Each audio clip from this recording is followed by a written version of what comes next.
Hey there, it's your friend Stormy Warren here, and I want to invite you to my new home, the Big 615, exclusively on TuneIn. So what is the Big 615? Well, simply put, it's the official home of country music broadcasting live from Nashville to the world. Download the TuneIn app from the App Store. That's TuneIn. And by the way, yes, it's free. You can also ask your device to play the Big 615 on TuneIn. Get the latest on country music, from your favorite artists to the hottest songs climbing up the charts. Oh, and it's commercial free. That means a whole lot more music and a whole lot more country. Hear it all on the Stormy Warren Show, weekdays from 7 a.m. to 1 p.m. Central. Download the TuneIn app from the App Store. That's TuneIn. And by the way, yes, it's free. You can also ask your device to play the Big 615 on TuneIn. And I look forward to having you join me on the Big 615. This is your country station. The Big 615. Have you been in an accident that wasn't your fault? Feeling overwhelmed and unsure what to do next? Look no further. The personal injury attorneys at Phillips Law Firm are here to help. Phillips Law Firm understands that accidents can turn your life upside down. That's why they're dedicated to fighting for the compensation you deserve and to making the process as stress-free as possible. Don't wait any longer. Call now, 1-800-JUSTICE, or visit justiceforyou.com. What's up? It's your boy, the Ted Smith. Thanks for listening to the Men's Room Daily Podcast. Want more? Check out the greatest podcast in all the land, The Podcast. Be sure to subscribe and listen to a brand new episode every Tuesday night. Unfortunately, what you're about to hear is real. The members of this radio program are simply not that bright, or what some people would call educated. They are merely stupid. They're not trying to offend anyone on purpose. And all have played doctors on TV. You have been warned and are cordially invited to join the party. This is the Men's Room. Forget it, man, and get with the countdown. Get with the countdown. Shake this square world and blast off for Kicksville. The trippers, the grasshoppers, the hip ones, all gathered in secrecy and flying high as a kite. This is the Men's Room with Miles and Thrill. You know what they say, shake your radio more than 3 times, and you're playing with it. You're listening to the Men's Room.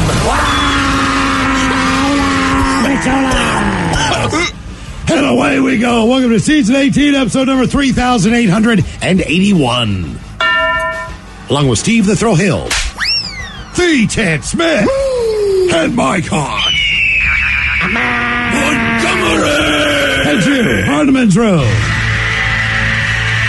On tap today, once again, we play Big Dummy. Ted's Made of Potatoes has cool or not cool restaurant behaviors. We will play Profile This. Plus headlines, Men's Room Shot of the Day, fun listener emails, and everyone's favorite, TV Time with Ted. Click, clack. Drink in the trunk. All right, here we go. Walking down the street, eating a raw chicken leg. That's how they do it down under.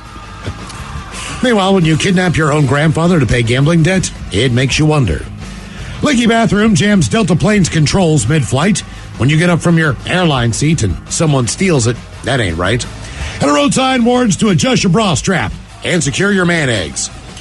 That is all coming on today's very special episode of The Men's Room. And now, here's the question. Hola, bitches. Good day to you and yours. All right, today is the day that we play Big Dummy, the game show that rewards you for your stunning ignorance. And here's how it works. You call us, we will spin the cat. We're back to work. Talk faster. We will spin the category wheel, and then we'll ask you a question from that category. But here's where Big Dummy separates itself from your average, more reputable game show. We will continue to ask you questions until you get one right. Because, as always, we want you to leave here smarter than you showed up.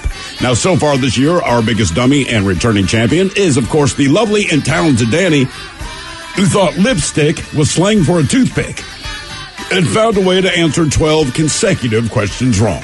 Can you do better? Of course you can. Everyone else has. So give us a call, and off we go. I'm Big Dummy. Big contestant to play Big Dummy. Call 206-803-ROCK. Like the Men's Room on Facebook. Follow us on Twitter and Instagram at Men's Room Live. And send those emails to the Men's Room at KISW.com. What you watch depends on what kind of mood you're in. Sometimes you're craving comedies like Friends or South Park, and sometimes you're more into dramas like HBO's Succession and House of the Dragon. There's also cooking shows like Chopped and Beat Bobby Flay, and even movies like The Lord of the Rings and Shazam! Fury of the Gods. Well, Max is the streaming destination that has the best of entertainment for whatever mood you're in anytime. And plans start at as little as $9.99 a month. Max, the one to watch. Subscription required. Visit max.com. Your points are worth more than you think. This first-class flight to Tokyo, you can book it in your credit card portal for 1.4 million points. Yowzers. With PointMe, you could redeem just 120,000 points for that same flight. Now that's more like it. PointMe gets you 6 to 12 times the value for your points. Your credit card points are worth more than you think. PointMe. Better flights, fewer points. Get started today at point.me. That's point.me. The debauchery rolls on. You're listening to The Men's Room with Miles and Thrill. 99.9 KISW. Old Patel's, away we go. Welcome to Season 18, Episode number 3,881. What a large and in charge program we have for you today. Don't lie, don't. Beautiful Thursday. Guaranteed future repeat. The head chef is back. Ted, you've got cool or not cool restaurant behaviors. Are you telling me that the head chef has to tell people how to be decent when they go out to eat in a restaurant? I will tell you this. The list will piss you off, but when you see the percentages of people that say it's not cool, it'll make you feel better. Okay. All right. Are these things we have done? A few of them, I bet we've all been guilty of. You like that? It's inevitable. It's inevitable, right? It is. And honestly, you know what? Truth be told, some of them you just wouldn't know if you've never worked in the industry. All right. That's fair. Is this like writing, when you need your check to write it in the air with an imaginary pen? No. Nothing like that. So is this from people that go to restaurants or people that work at restaurants? Just for people that go. Okay. All right. No, and honestly, like, if you've been waiting or you got to go somewhere, that one's not that bad. I think it's more just barking at the waiter when you want something. Yeah. All right, fair enough. What else do we have for you today? That guy. Oh, my father. Bagel guy. What would happen to Bagel guy? I can guarantee you what has happened to him. Getting his ass beat. His father still doesn't approve of him. That's what bugs him the worst. Jesus. You're 45 and you'll never live up to it. That's why you keep talking about him. As we do every Monday through Friday, we'll head on over exclusively to the Odyssey app for the Men's Room Happy Hour. If you don't have the Odyssey app, download it now. It's absolutely free. Search for the Men's Room page, and then you'll find the Men's Room Happy Hour channel, which goes live every Monday through Friday at 6. Today, we'll finally get into a little volcano big dummy. Thank God. Oh, yes. Since Volcano big dummy. Volcano Preparedness Awareness Month here in Washington State. Is it the whole month? I believe it is the entire month. So we only have a few days left. But enough time to get educated and prepared in the event that a volcano would blow in our area. See, I feel like we're already doomed.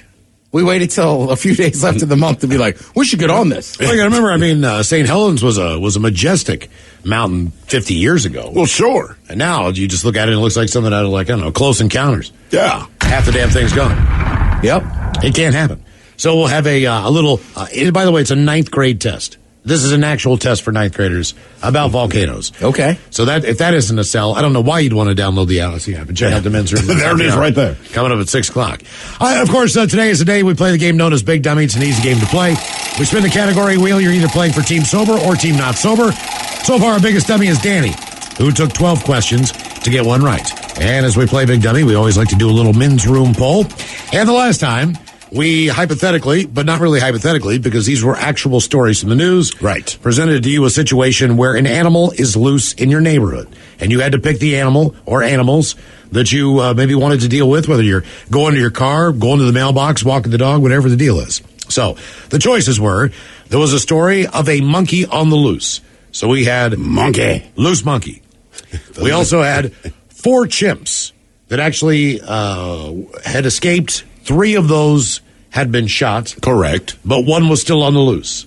And if you don't know anything about a chimpanzee, not something that you want to take on face to face. Or without a face, because they'll rip it off.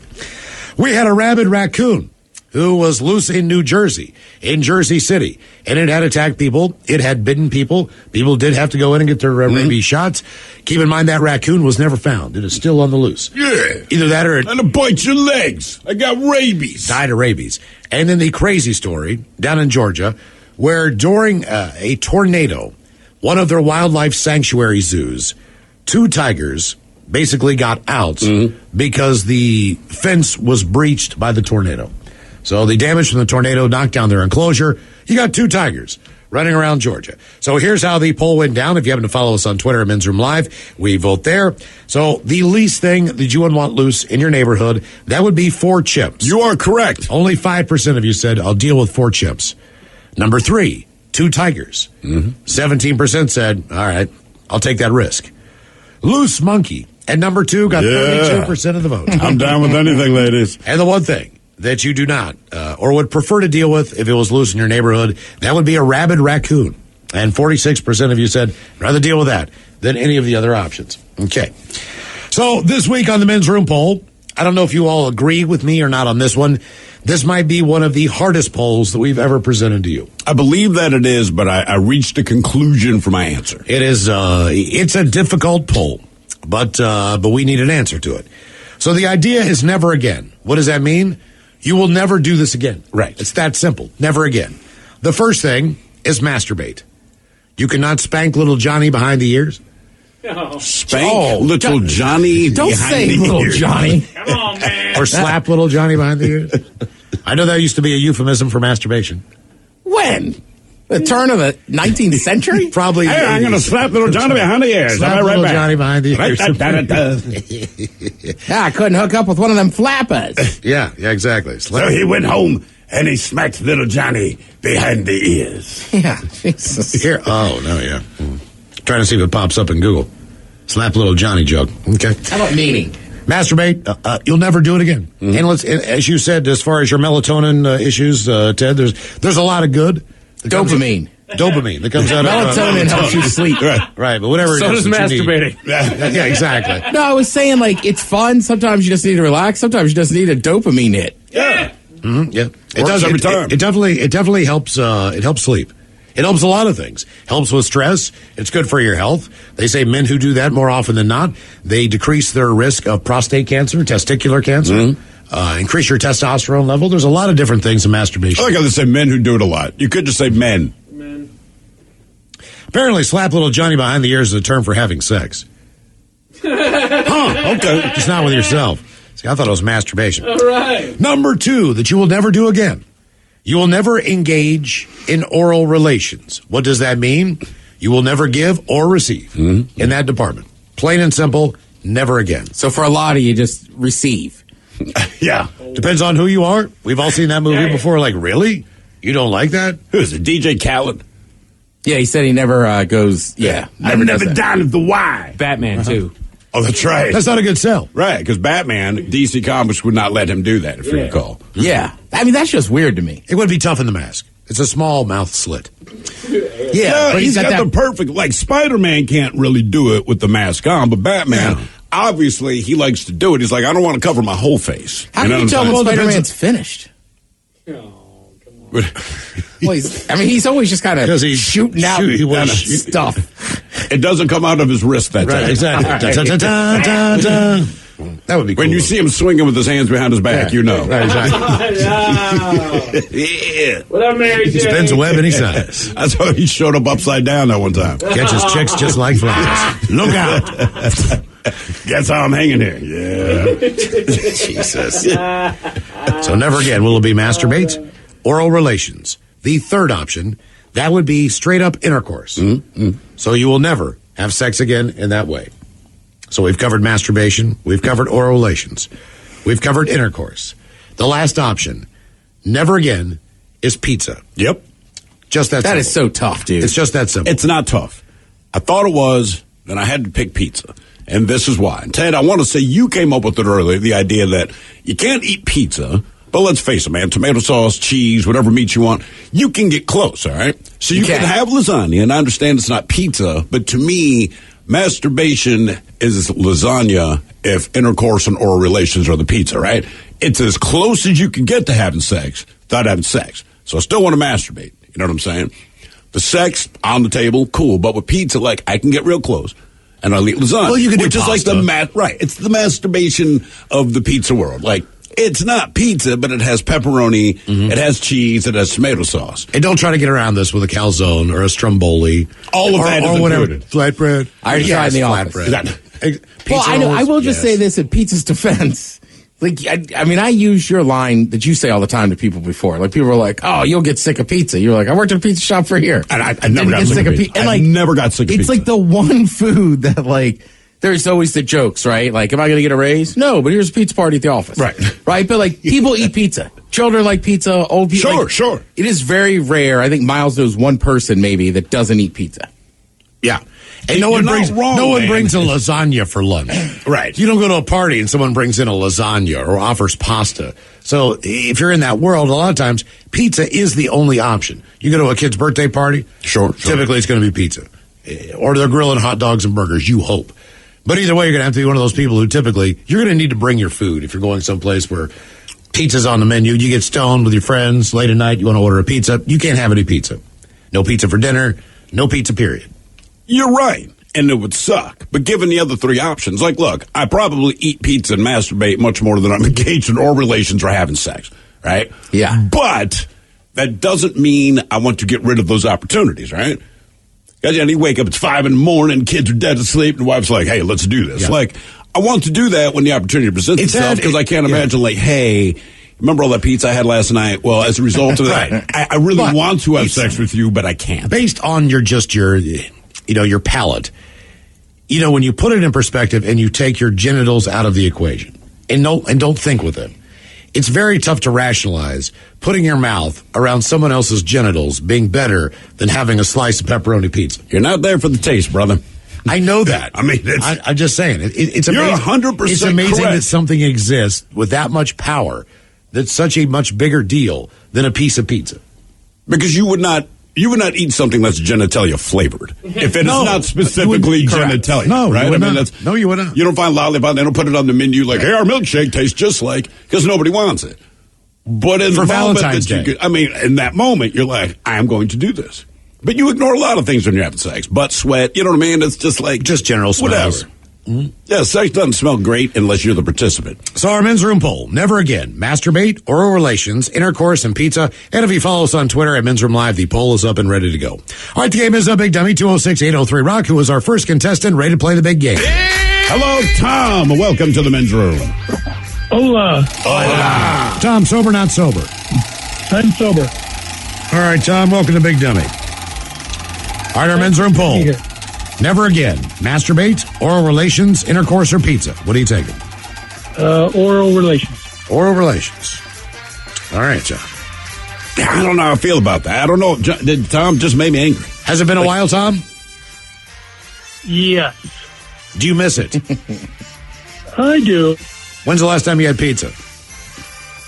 Oh, pizza is quite often. Okay. Yeah, exactly. Last week. All right. And I hear what you're saying. Like I said, pizza is a lot more plentiful than oral relations, but still, when the opportunity pops up, yes. I'd hate to say, I can't. Well, Christmas is one day a year, but if you're a Christian, you look forward to it. You sure do. It's your favorite holiday. Exactly. It's one day a year. You know, people get excited about the birthday. Even if you got a one day a year. Yeah, one day. I'm willing to wait. I'm willing to wait for that. I've also had a lot more better pizza than I've had better oral relations. I agree. But I know, and look, I'm gonna sound like that guy, but I'm just like, there's just some joy of ordering a pizza. The I don't know, you're sitting on Friday night watching a movie. It's Sunday football, like it's fun. You are not wrong. You're not wrong, man. Hey, I can pick up the phone and have one of those things show up at my door without any kind of work whatsoever. What's her name? Domino. Yeah. All right, Tom, here is your question. What were the last names of Bonnie or Clyde? Oh, yeah. One of them was Parker.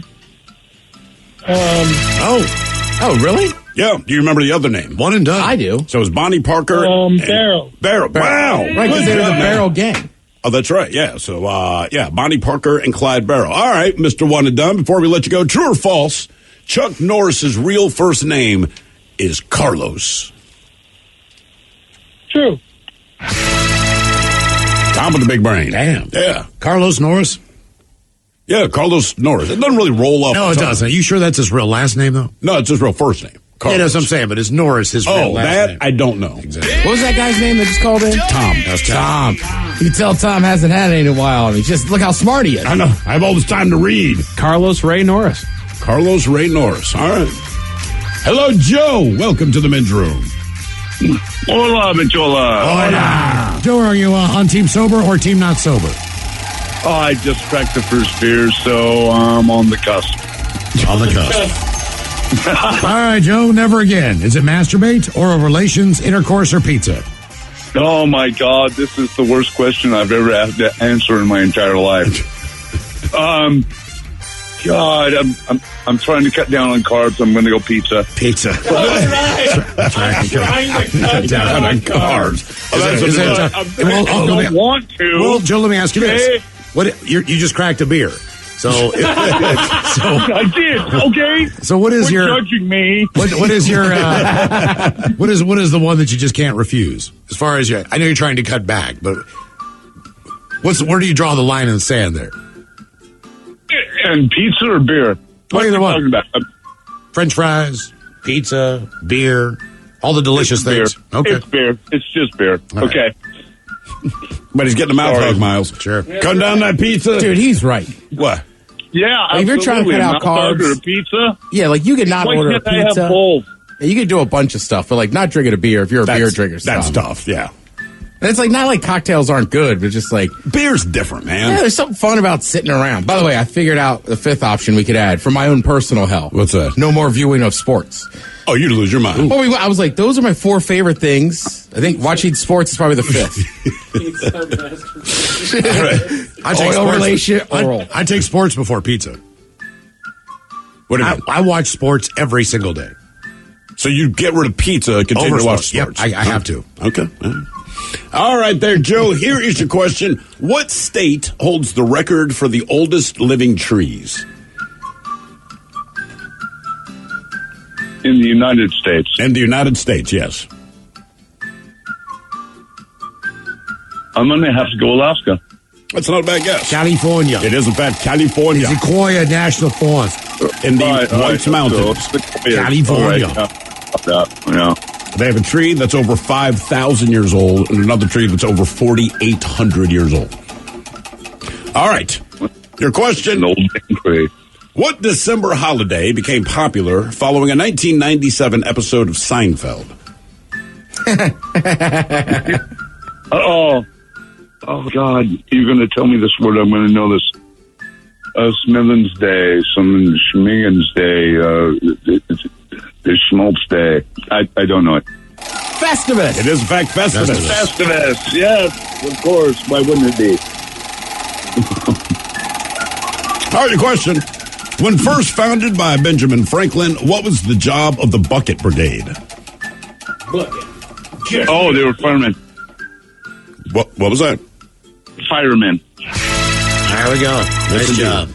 More Big Dummy coming up, 206-803-ROCK. Nobody said adulting would be easy. Between work, family, chores, and activities, life can get real messy real fast. Good thing there's Simple Green All-Purpose Cleaner. Simple Green tackles even the toughest cleanup jobs in every room of your house. Simple Green has been a trusted cleaning brand for nearly 50 years, and it's now available in both lemon and lavender scents. So you get a cleaner that not only works hard, but leaves your home smelling fresh. Even better, Simple Green All-Purpose Cleaner is US EPA Safer Choice certified for use around people, pets, and plants.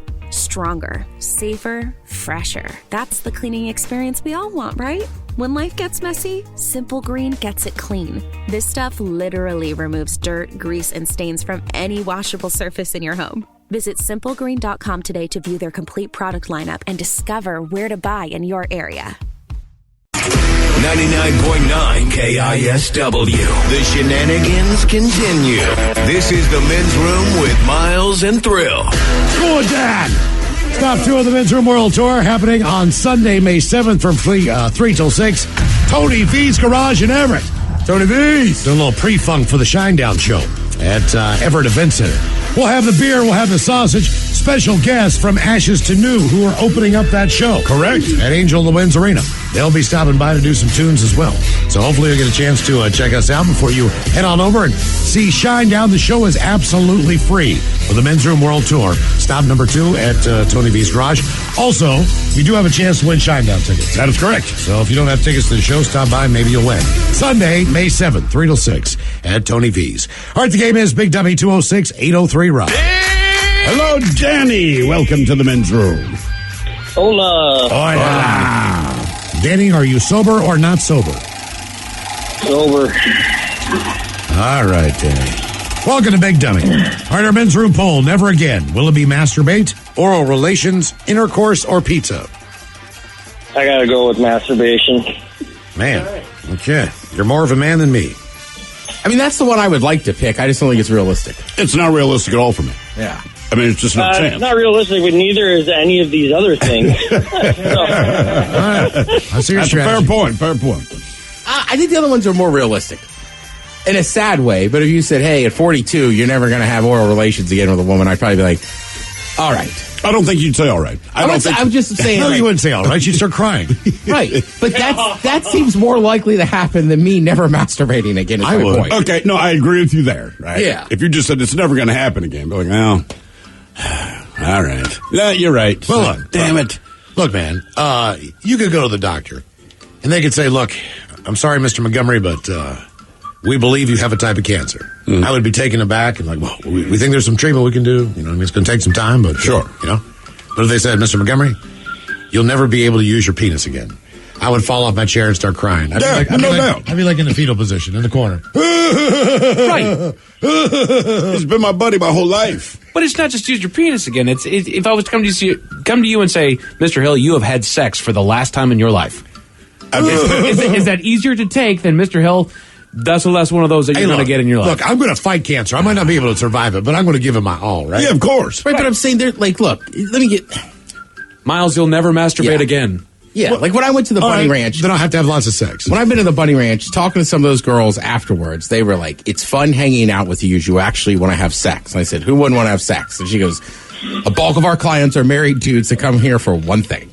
That is not regular intercourse. Oh, okay. I got you. So wise. All right, then, Obi-Wan. Danny, here is your question. Black Corinth, Muscat, and Thompson seedless are varieties of what fruit? Grapes. Yes, absolutely free. All right, is the correct answer. Let's give you a true or false question here. True or false? Robert Downey Jr. says a McDonald's actually saved him from drug addiction. Ooh. Oh, boy. I don't know why that would be. I'm going false. It was a Burger King. He did say Burger King. It was a Burger King. Is that why he went to Burger King and Iron Man? Probably. Yeah, remember that? He credits Burger King, with helping him beat drug addiction. Oh, is that what he switched over to? Burgers? Yeah. Burger King. Go figure. Hello, Chad. Welcome to the men's room. What's up? Hola. Chad, are you sober or not sober? I'm sober. All right, Chad, welcome to Big Dummy. Our men's room poll, never again. Will it be masturbate, oral relations, intercourse, or pizza? I'm going to do oral relations. Oral relations. Yep. Okay. Boy, I strongly disagree with that. But, to each their own. I'm not happy about it. I know that no one's happy about it. These are not great choices. I understand that. It's still just... You know what perk you up, maybe? It would perk me up. A Happy Meal. All right, here's your question. 2, 4, 6, or 8. How many nights can a vampire bat go without blood before it dies? Say what now? 2, 4, 6, or 8. How many nights can a vampire bat go without blood before it dies? I'm going to say 8. I'll say 2. 2 nights and it needs blood. Just needs blood, man. All right, your question. What famous detective dies in the short story The Final Problem? Can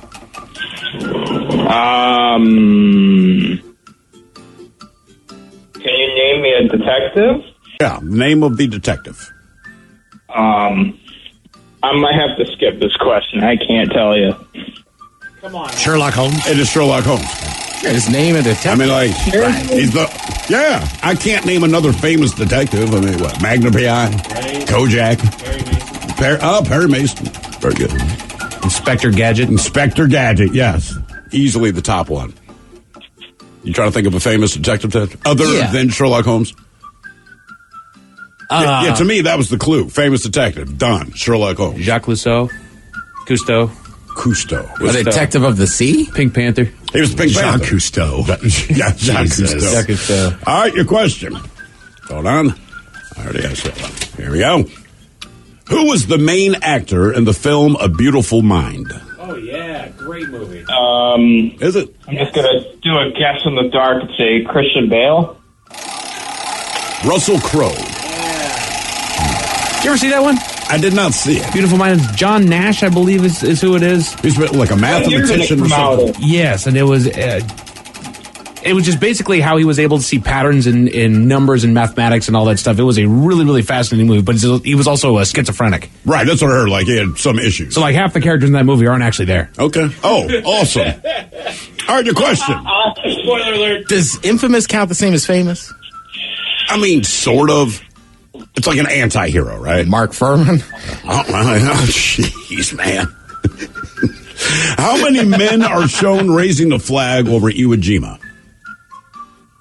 2? 7? 6. Oh, I was going to say 5. Wow, that's DC. When we went to DC. You know what the funny thing is? Not funny, but they had raised it once, and then the guy had the camera, so they went back up. Yeah, and they went back up there and did it again. So it's just like now. Can you take another one with my phone? Hey, try to look natural. Yeah, use my phone. Hang on.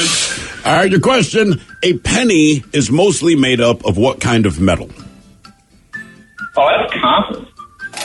Zinc? Zinc. Seriously? Yeah, honest to God. So what I was told is wrong.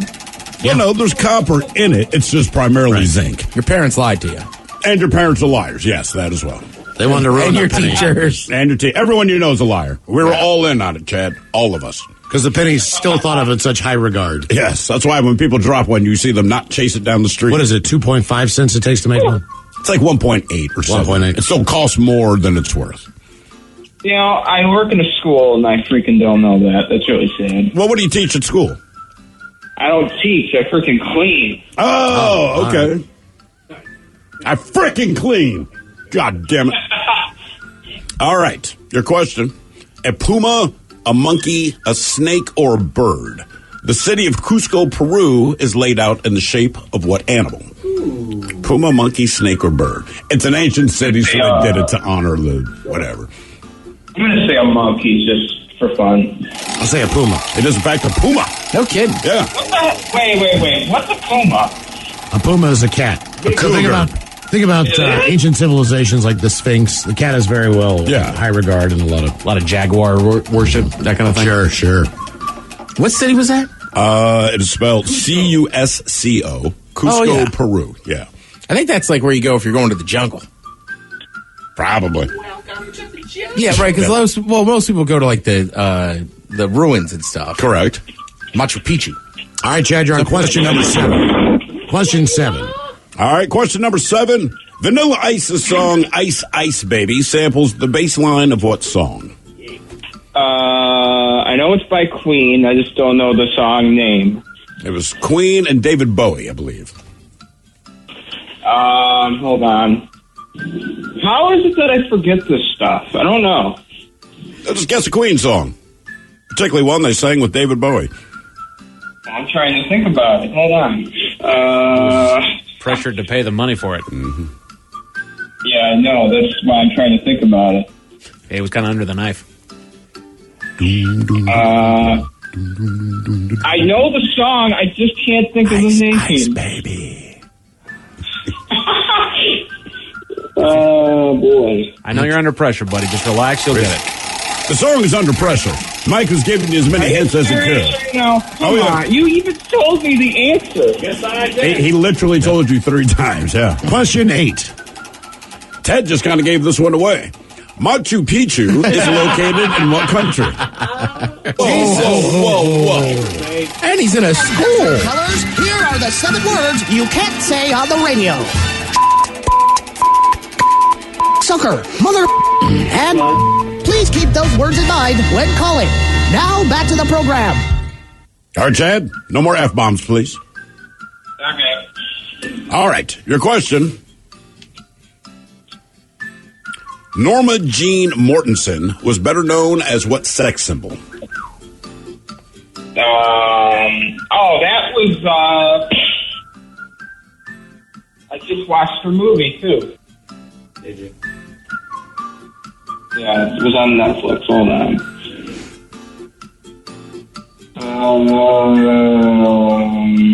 Norma Jean was Diamonds Are Forever. Hold on. I hate that I don't know the answer to this. Well, this one or all of them? All of them, actually, to tell you the truth. What famous sex symbol? So name a sex symbol. Other than me. A female sex symbol, because it's Norma Jean. So you know it's a woman. Oh, I know that part. She's like the number one, dude. Name a female sex The symbol. number one of all time. Mm-hmm. Talk about her all the time. She stood over the grate. Happy birthday, Mr. President. Hello? Hello? Yeah, I'm trying to think. That's the problem. I have to think about stuff. Yeah, that's the problem for everybody. Yeah, especially when you're playing a trivia game called Big Dummy. I will just guess one. Any sex symbol. Marilyn Monroe. Jesus Christ. Oh, my God. Wow. Jesus. Chad, don't use the ammonia. It's amazing how angry you can get listening to someone. Wow. Just sitting here stewing. Jesus. God. By the way, someone points out pennies. It says prior to 1982, pennies were made of 95% copper. They switched to zinc in 1982, and the prices of metals skyrocketed. So maybe the penny before that's worth a little bit more. And meth heads will steal it instantly. Yeah. Hello, Daniel. Welcome to the men's room. Liquor and whores. Liquor and whores. Daniel, sober or not sober? Not sober. All right, welcome to Big Dummy. Okay, our men's room poll. Never again. Masturbate, oral relations, intercourse, or pizza? Well, unfortunately, the gift of kept on giving back at 18 years old. I can't or won't do cunnilingus or fellatio. All right. I like how you said fellatio. All right. You ladies down for a little fellatio. Sure, that one works every 30 time. years since that's happened, so yeah, I guess I do that. How many years? 30 plus. What I'm 18, so. What happened? Oh, well, the girl gave me the gift that kept on giving. HSV2. Herpes. Oh. You still have sex. Yeah. I do. I'm married, and my wife knows about it. That's not the issue. I just get so self-conscious of it, you know. I'm like, don't go there. Not that I have it, you know, have sex or anything like that when an outbreak is, but nonetheless, it ruined it. You know? Man, oh, man. So, all right. I got herpes. I'm done. Yeah. Daniel, it doesn't work that way. I thought somebody cut off your junk. Yeah, no. If it's there, use it. All right. Here is your question. What cocktail do you get when you mix rum, simple syrup, and lime juice? Rum, simple syrup, and lime juice. Correct. Oh, goodness. Oh. I know. Take a guess, but rum, simple syrup, sweet, and oh gosh, Collins. I don't know. I'm not a rum drinker. Mojito? Daiquiri. Mm-hmm. Oh, Daiquiri. I screw up mojito at least once a year on this show. Mojito's what? That's lime juice, mint. Yeah. Is it tequila based? Vodka. It is vodka. Is it? Christ. We do. My wife drinks them all the time. Pretty sure. And they're good. The hell's in the mojito, Ted? Now it's killing.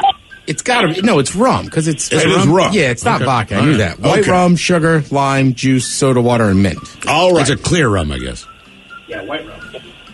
All right, your question. Vodka. Made of Miles. Well, it's clear. I'm just saying, if somebody served you a vodka mojito, just get out of that bar. I mean, man. All right, your question. Who is the assistant to Mr. Burns on The Simpsons? Oh gosh, I never watched The Simpsons. Neither do I, but I know this one. Oh, how about Bart? No. Smithers. You know Smithers. You know Smithers' first name? With the glasses? Yep. Waylon Smithers. Is it really? Yeah. I just wrote that down because I'm like, I'm going to see him this summer. All right, a question. What French word describes the person working at the front desk of a hotel? Ah, yes. Maitre d'. What? Oh. You try to make maitre d' sound French. It's a concierge. Concierge, that's correct. There you go. Concierge. Question 4. I don't often, so. Le maitre d'. I don't know. All right, your question. In 1701, who invented the seed planting drill? Was it Molly Hatchet, Franz Ferdinand, Leonard Skinner, or Jethro Tull? Franz Ferdinand. Jethro Tull. I was like, Franz Ferdinand was assassinated. Yeah, Franz Ferdinand, he was assassinated. Molly Hatchet, I can't remember who they based that on. Leonard Skinner was the kid's, gym teacher in high school, I think. Yeah, Jethro Tull, the man who invented the seed planting drill. Question 5. I think Molly Hatchet was killed a family or something like that. Who's that? Molly Hatchet? Are you thinking of Lizzie Borden? Yeah. Oh, yeah, you're right. Yep, Lizzie Borden. She's the family killer. That part's cool. All right. That's right. What do the X and Y chromosomes combine to make? The human's sex. Correct. Male or female? So is it male or female? The X and Y. Oh, the X and Y creates the male chromosome. Okay. There we go. Molly Hatchet took its name from a prostitute who allegedly mutilated and decapitated her clients. Oh, wow. Okay, Lizzie Borden doesn't sound so bad now. At least they had sex first. Because they turned down pizza. More Big Dummy coming up. If you'd like to be a contestant, 206-803-ROCK. T-Mobile's network can help keep you connected to all your favorite podcasts when you're out and about. Whether you're an early bird looking to dive into a daily news podcast or a night owl who wants to catch up on the latest reality TV drama, T-Mobile will keep you connected on their strong and reliable network. T-Mobile covers more highway miles with 5G than anyone. So if you need great coverage, especially when you're on the go, check out T-Mobile. Find out more at T-Mobile.com/CY. That's SEEWHY. Hey there, it's your friend Stormy Warren here, and I want to invite you to my new home, the Big 615, exclusively on TuneIn. So what is the Big 615? Well, simply put, it's the official home of country music broadcasting live from Nashville to the world. Download the TuneIn app from the App Store. That's TuneIn. And by the way, yes, it's free. You can also ask your device to play the Big 615 on TuneIn. Get the latest on country music from your favorite artists to the hottest songs climbing up the charts. Oh, and it's commercial free. That means a whole lot more music and a whole lot more country. Hear it all on the Stormy Warren Show, weekdays from 7 a.m. to 1 p.m. Central. Download the TuneIn app from the App Store. That's TuneIn. And by the way, yes, it's free. You can also ask your device to play the Big 615 on TuneIn. And I look forward to having you join me on the Big 615. This is your country station. The Big 615. Are you dealing with a personal injury? Don't go it alone. Turn to the experienced team at Phillips Law Firm. Their attorneys have helped thousands of clients get the compensation they deserve. Call Phillips Law Firm now. Call 1-800-JUSTICE or visit justiceforyou.com. Hey, it's Mike Hawk. Join me every Thursday at 1 p.m. exclusively on the Odyssey app as we go live with Odyssey. Join in on the action as we cover interesting facts, top 10 lists, and some fun new games. Follow the Men's Room page on the Odyssey app and join in all the fun Thursday afternoons at 1. 99.9 KISW. We return to the Men's Room with Miles and Thrill. Name is Big W 206-803-ROCK. Hello, Justin. Welcome to the Men's Room. Hola, gentlemen. Hola. Justin, are you sober or not sober? Sober. All right, Justin, welcome to Big Dummy. Okay, our Men's Room poll. Never again will it be Master Pizza. Don't even waste your time, pizza. Kill the patient. I like where your head's at, Justin. All right. But hey, for next week, you guys can pretty much take this exact same poll, but just do one ad, the press of a button. Nice. You know what? That's not a bad call, right? Right. Reverse it. You get this every day. My answer would be the same. I'm going to take that intercourse. All right, here's your question. In what movie does Keanu Reeves play a character named Anthony Anderson? Oh, yeah. I never heard his first name. Oh, wait. Like, Mr. Anderson's The Matrix? There you go. You got it, man. Nice job. Well done. Hang on. Got a true or false question for you. Dude, what is that noise in the background? Oh, fabrication shop. Okay. All right, true or false, Limp Bizkit were originally going to be called Blood Fart. Please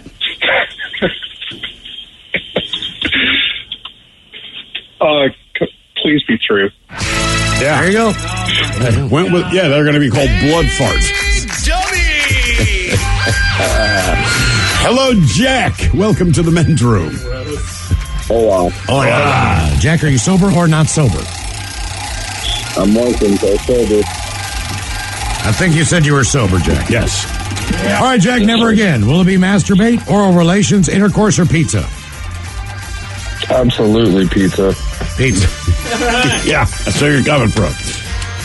All right, Jack, here's your question. What was the name of the housekeeper on the Brady Bunch?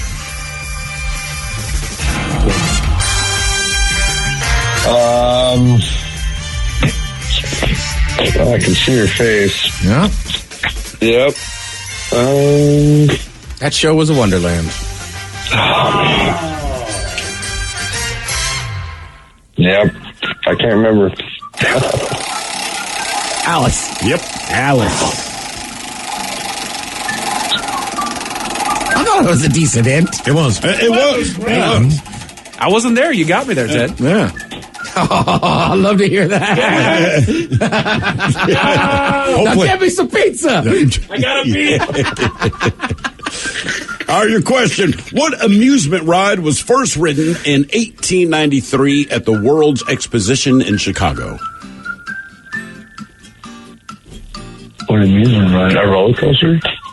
I'll say Ferris wheel. Ferris wheel. And now they're in every major city. Pretty much. All right, Jack, your question. Since 1909, what magazine guaranteed its advertisers' products with a seal of approval? I want to say they still do it now. Magazine from 09. Mm-hmm. Well, I don't have no clue what magazines were around in 1909, but I would imagine like Sears and Roebuck. Not a bad call. Say it again. Since 1909, what magazine guaranteed its advertisers' products with a seal of approval? In fact, products still brag about it today if they get good housekeeping. Good housekeeping. That's it. All right. What perfume ingredient comes from the intestine of the sperm whale? Yeah. I don't even know if I know perfume ingredients. You know this one. This is the only one I know. The oil? Ambergris. Yeah, basically they throw it up, and if you happen to find it, it's worth an S ton of money. Mm-hmm. All right, Jack, question 5. Where does one search for whale throw up? Along the water. Right. I mean, a lot of times it washes up on the beach, but I don't know where you go actively to find it. I'm out. It's going to be my new thing. Ambergris hunter. Get up 5:30, walk the beach like an old man. Metal detector. Depends on the tides. Put some ipecac in their blowhole, make them throw up. Oh. Apparently it reeks, too. Yeah. Like it smells bad. But it's from a whale intestine. Somehow they make it smell good. Yeah, they vomited. The only good vomit, I believe, is honey. Delicious. Yes. You do agree? I'll eat that. Yeah, that's vomit I can get behind. Throw them in my mouth. All right. Your question. What parallel separates the United States from Canada? What parallel?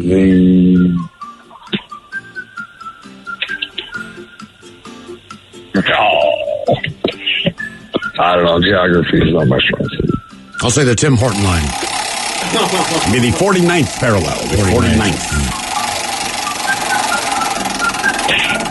All right, Jack, your question. The Horn of Plenty is a common symbol for which holiday? Yeah. The horn of what? The horn of plenty. That's a common symbol for which holiday? Goes by another name. Cornucopia. Oh, Thanksgiving. There you go. There you go. That explains, when I was a kid, right, there was Old Country Buffet. Yeah. Then there was another place, like up the street in Laurel. I think it was called the Hornet Horn or something Horn. Okay. But that makes sense, because they were probably referencing that horn that means a plenty. Was that Also, part of their logo? Yeah. Yeah. Also not uncommon to go in someone's dining room back in the Oh, my 70s God. and 80s, and they have that picture up there with like the fruit coming With the out fruit of it. yeah, my grandma stuff had too. one. Yep. Everybody had one. Yeah. It's like, apparently, if you bought a home, it was just already given had to you. one. It showed up with it? Yeah, that's... I don't know. Well, it's like 15 years ago, all homes had a live, laugh, love. Oh, my God. You still see it on occasion. It's like, how long has that been there? Yeah. You know what I'm saying? Like, Well, at least you know the mom's a white wine alcoholic. Right. Probably straight out of the box. Someone probably died of a heart attack in that living room. I know. He didn't laugh enough. Hello, John. Welcome to the men's room. Hola. John, sober, not sober? I'm going to go with not sober. All right, John, welcome to Big Dummy. Our men's room poll. Never again. Masturbate, oral relations, intercourse, or pizza? It's going to be really tough, but I'm going with pizza. Pizza. When's the last time you had pizza? Probably about 2 weeks ago, but I'd rather give that up than the other three. Okay. How about the other three? When's the last time you had any of that? It's been a little while. All right. Longer than pizza? That's what we're guessing. Again, I agree with everybody. I'm just saying some of those you can't just readily get, like pizza. No, you're 100% correct. You can always order a pizza. Dispute your life. Right. I can just pick up the phone. I can order a pizza. Which is, and while I love pizza, that's kind of what takes the specialness of it away. I mean, Sure, if I could just pick up the phone and be like, hey, babe, how about a mouth hug? She's like, 30 minutes or less. I'd be like, awesome. Cool. But might take a little bit longer. Right, you know what I mean? You never it just know. doesn't work that way. All right, here's your question. What vegetable's name in French translates to earth apple? The pomme de terre. Cucumber? I'll say the onion. Nope. Coconut? Nope. The pomme de terre, potato. Oh, potato. Earth apple is potato. Yummy is potato. All right, your question. What was the name of the play that Lincoln was watching when he was shot?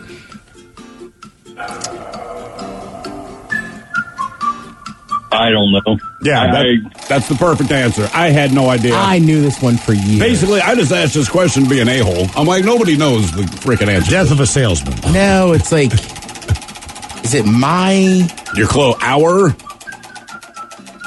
Our America? Our American cousin. Our American cousin. So close. I was like, I know this one. Not bad, man. I had no idea. It was about a Canadian. You guys ever been to Ford's Theater? I have not.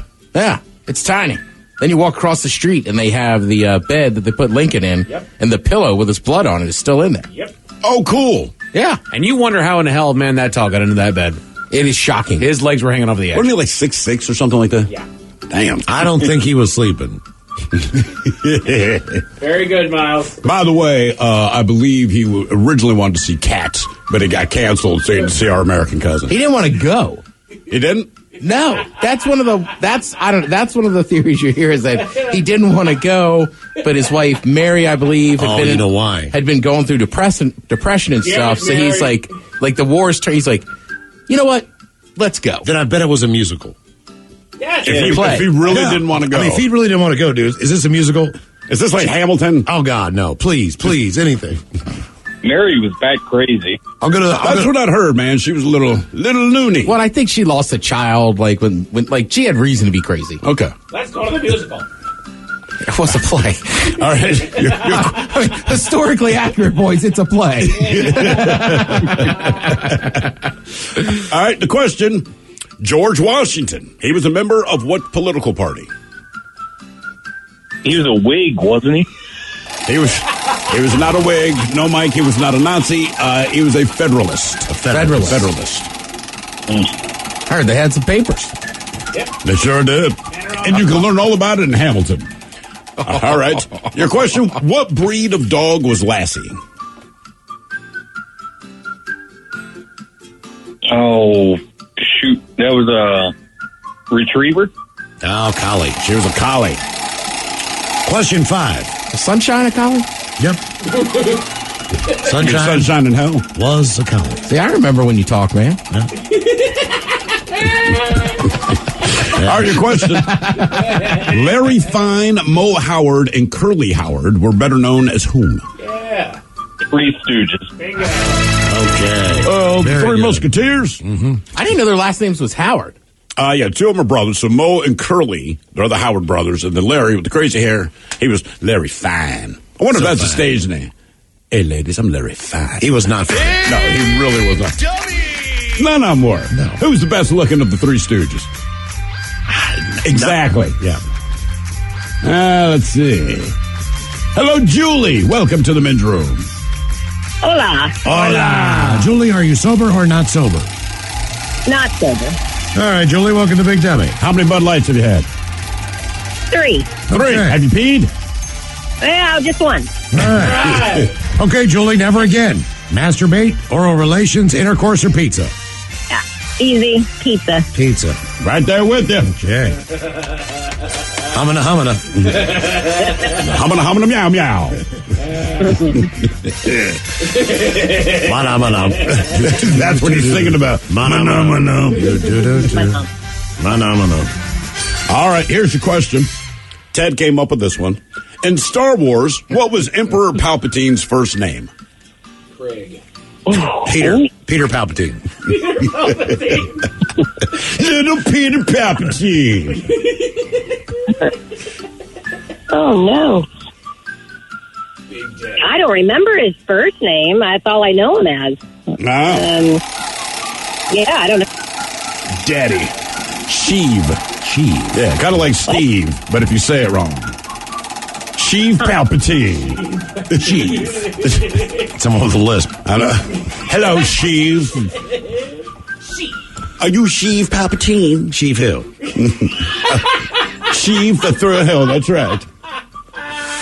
All right, your question. Nachongo is the national language of what country? Somalia, Sudan, Malta, or Japan? Sudan. I'll say Malta. Nachongo is the national language of Japan. Oh. Because in Japanese, the word Japanese is Nachongo. Trick question. It was kind of a trick question. But I like saying Nachongo. That's a good word. Do the chongo.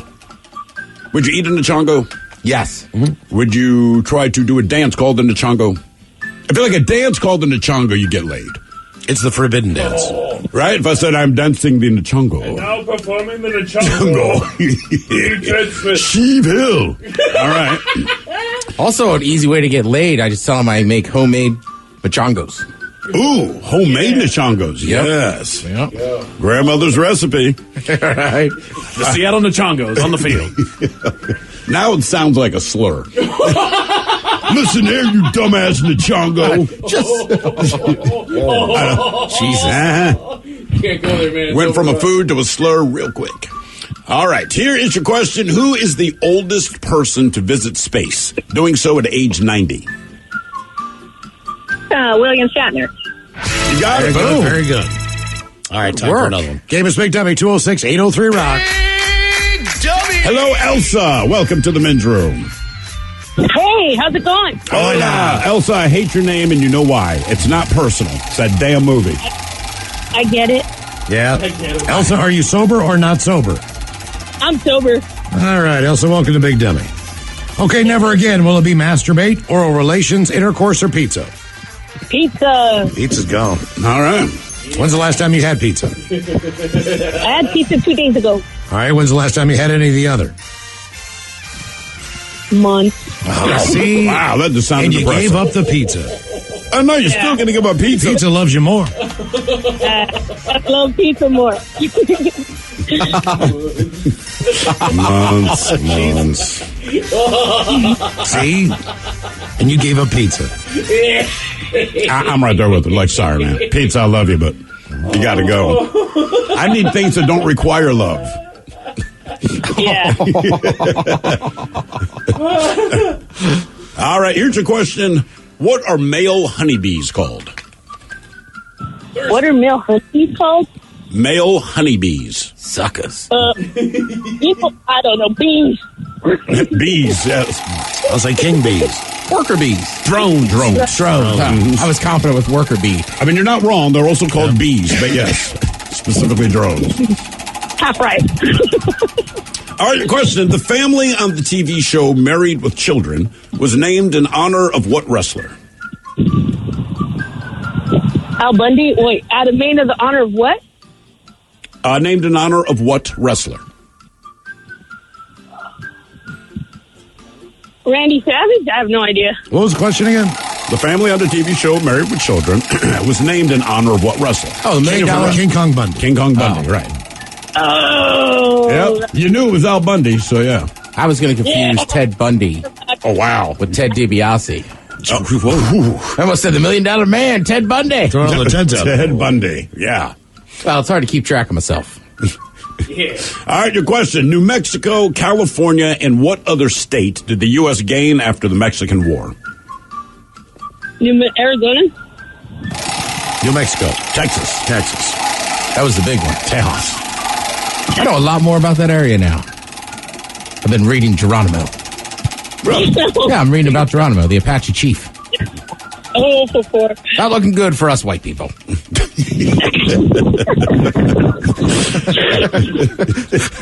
Seriously. Why do they say his name when you jump out of a plane? You got to that Has he chapter covered yet? that? It is in there. It is. Because that wasn't his original name, and then he was such a legendary warrior and stuff in battle that they started calling him that.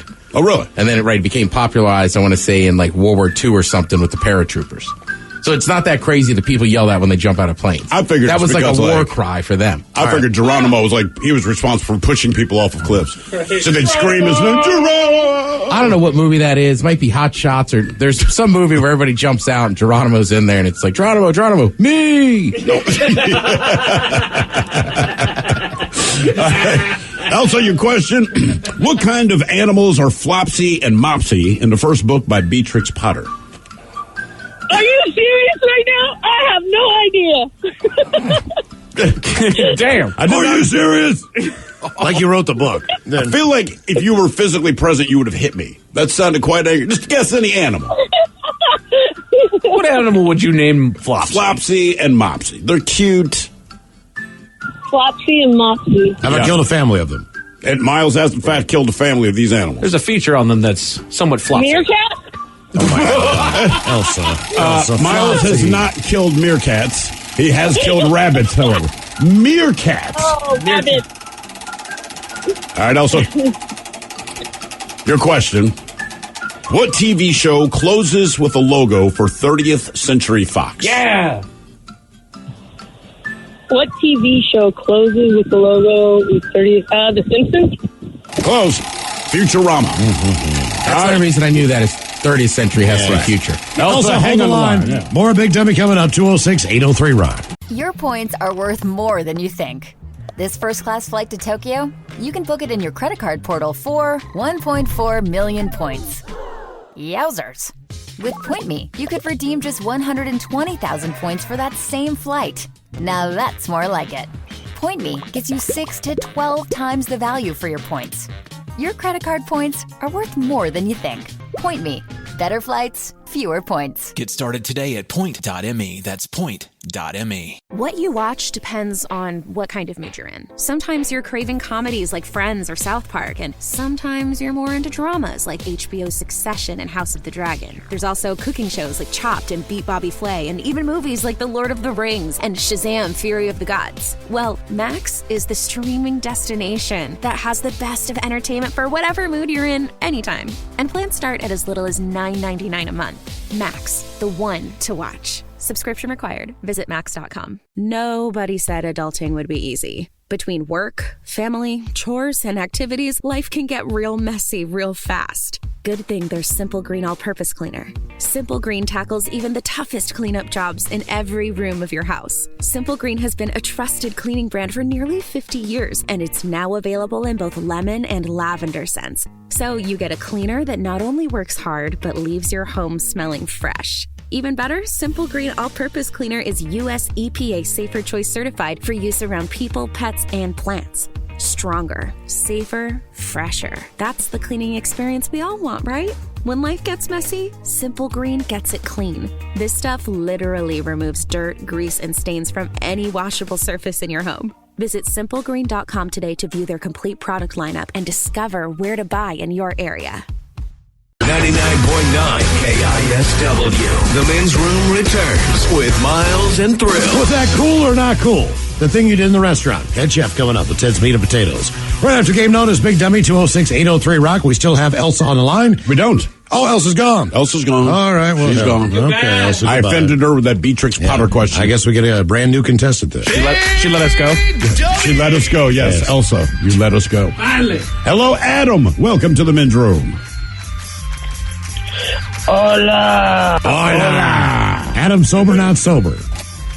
Well, since I've been waiting on the line for like 40 minutes, kind of not sober. All right, Adam, welcome to Big Dummy. Okay, Adam, never again. Masturbate, oral relations, intercourse, or pizza? I got to take pizza on that one because, like... You don't have to explain it. The other two I can't deal without. You don't need to explain it. Trust me, we get it. All right, your question. What two actors played James Bond in the most movies? It's 7 each. Oh, that would be Sean Connery. Adam. Once again, Metro Colors, here are the 7 words you can't say on the radio. Damn! Sucker, mother, and please keep those words in mind when calling. Now, back to the program. All right, Adam, no more brown words, please. Yeah, I'm sorry. Yeah, we got you. So you got Sean Connery and it's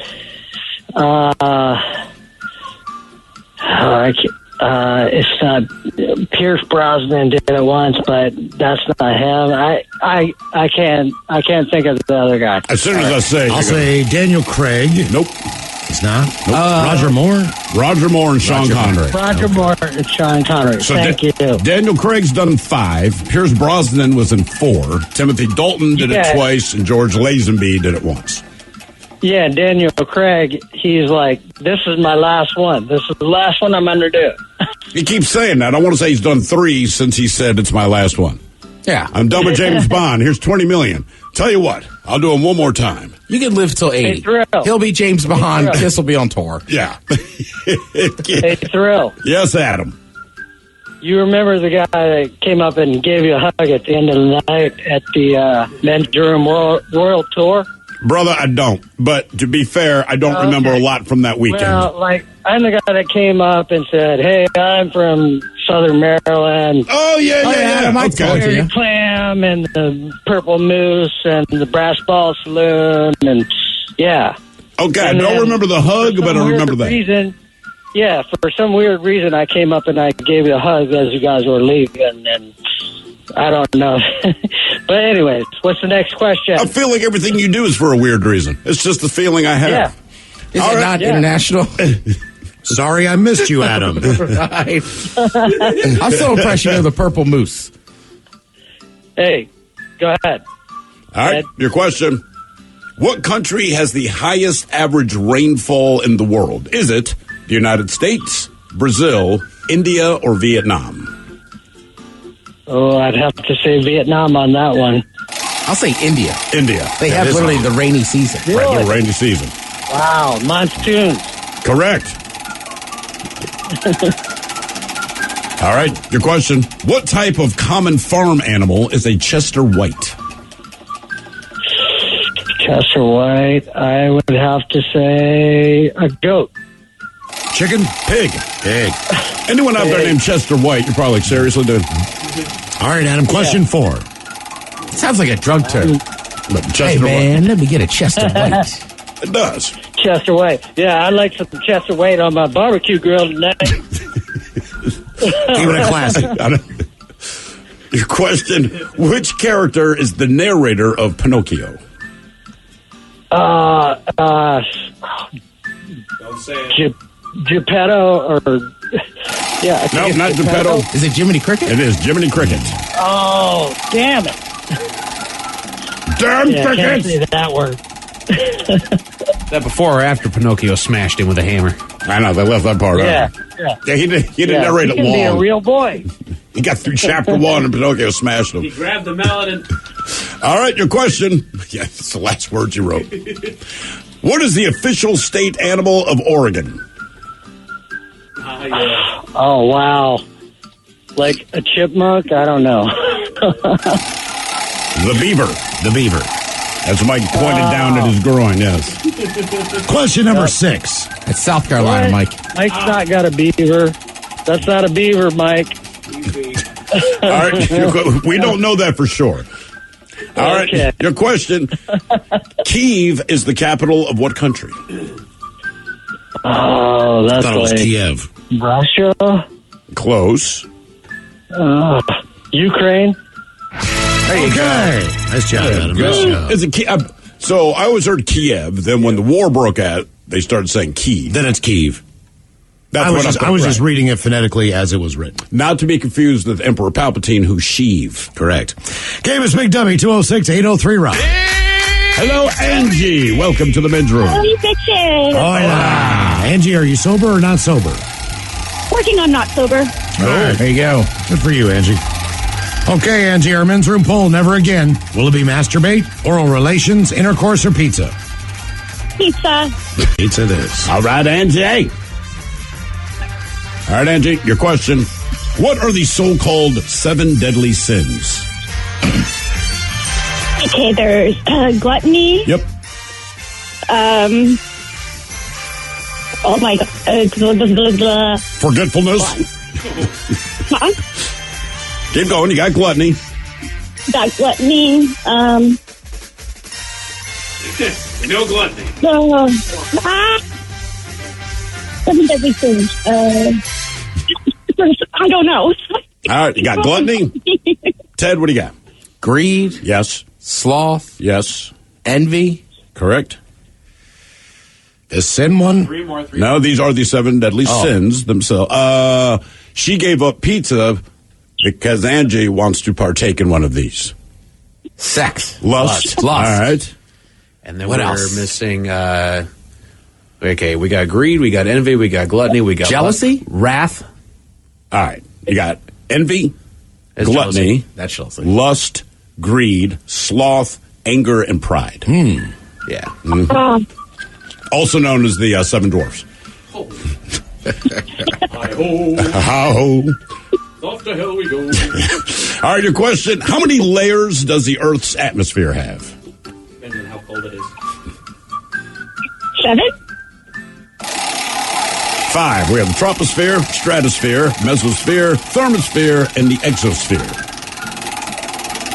And Cape Fear. I wasn't really good in earth science, so. All right, your question. Who played the male lead in the movie Avatar? Yes. I can see his face, but I don't know his name. Yeah. That, you know what? You're exactly right. No one remembers this poor dude's name. Everyone can picture him. Sam Worthington. Old Sam Worthington. Well, since you did so well at movies, let's stick with that. Actors Terrence Stamp and Michael Shannon both played the role of what Superman foe? I know it.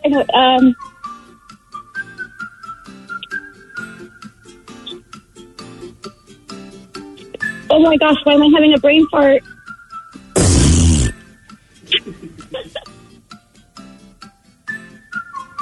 Terrence Stamp and Michael Shannon both played the role of I know what Michael Superman Shannon.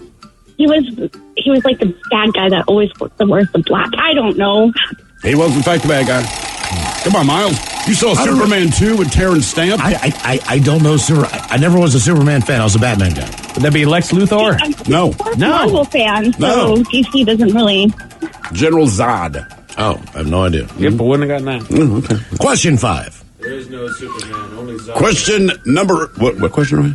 5. Question number 5. The band Wham!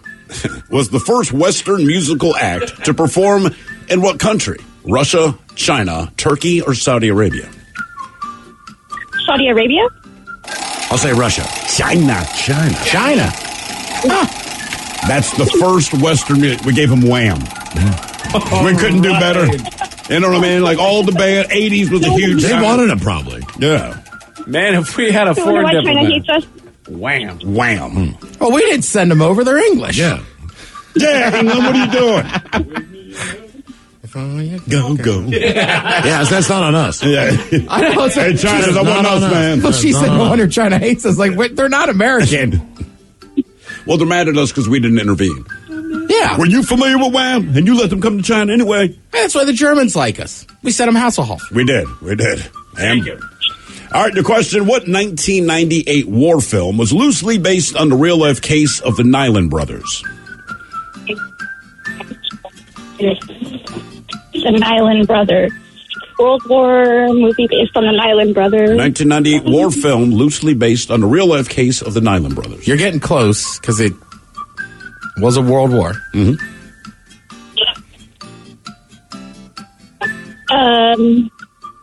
Matt Damon was in it. Tom Hanks. Actually, there's a ton of people in that movie. Okay. Yes, indeed. Who else was in that? There's Tom Hanks, Matt Damon. Man, you know what? I'll look it up. I bet Vin Diesel had like a cameo in there. What? Oh yeah, he was in there for a very brief second. Whoa. Tom Sizemore, that's who I was thinking of. All right. Ed Burns. All right. Yeah, we're done. All the big names. Giovanna Ribisi. Bryan Cranston. Damn. Paul Giamatti. Ted Danson. Ryan Hurd. I mean, it goes on and on. God, man. Bryan Cranston was in there? Yeah, well, you forget he works in the War Department. There's so many big actors in that movie, but they weren't massive yet. Right. They just have roles. Okay. Hello, Jess. Welcome to the men's room. Hola. Oh, Jess, are you sober or not sober? I am sober. Jess, welcome to Big Dummy. All right, our men's room poll. Never again. Masturbate, oral relations, intercourse, or pizza? Pizza. All right. Pizza. Like where your head's at. Down there. You know what I'm talking about. Yuck. I'll say that next time. Yeah, It kills the mood. You know, baby, I like where your head's at. And she's done. All right, then. Let's go sleep on the couch. Thank you. All right, here's your question. What music festival is held in Manchester, Tennessee each year? I know it's not Watershed because I believe that's here. That is correct. That's the Gorge. It's got a fun name to say. Mm-hmm, for real. You would do the sex. You would like the sex maneuver. Could you give an example of one of the artists that might be performing might ring a bell? This is a festival that has everybody. Right. Think of it as like Coachella in Tennessee.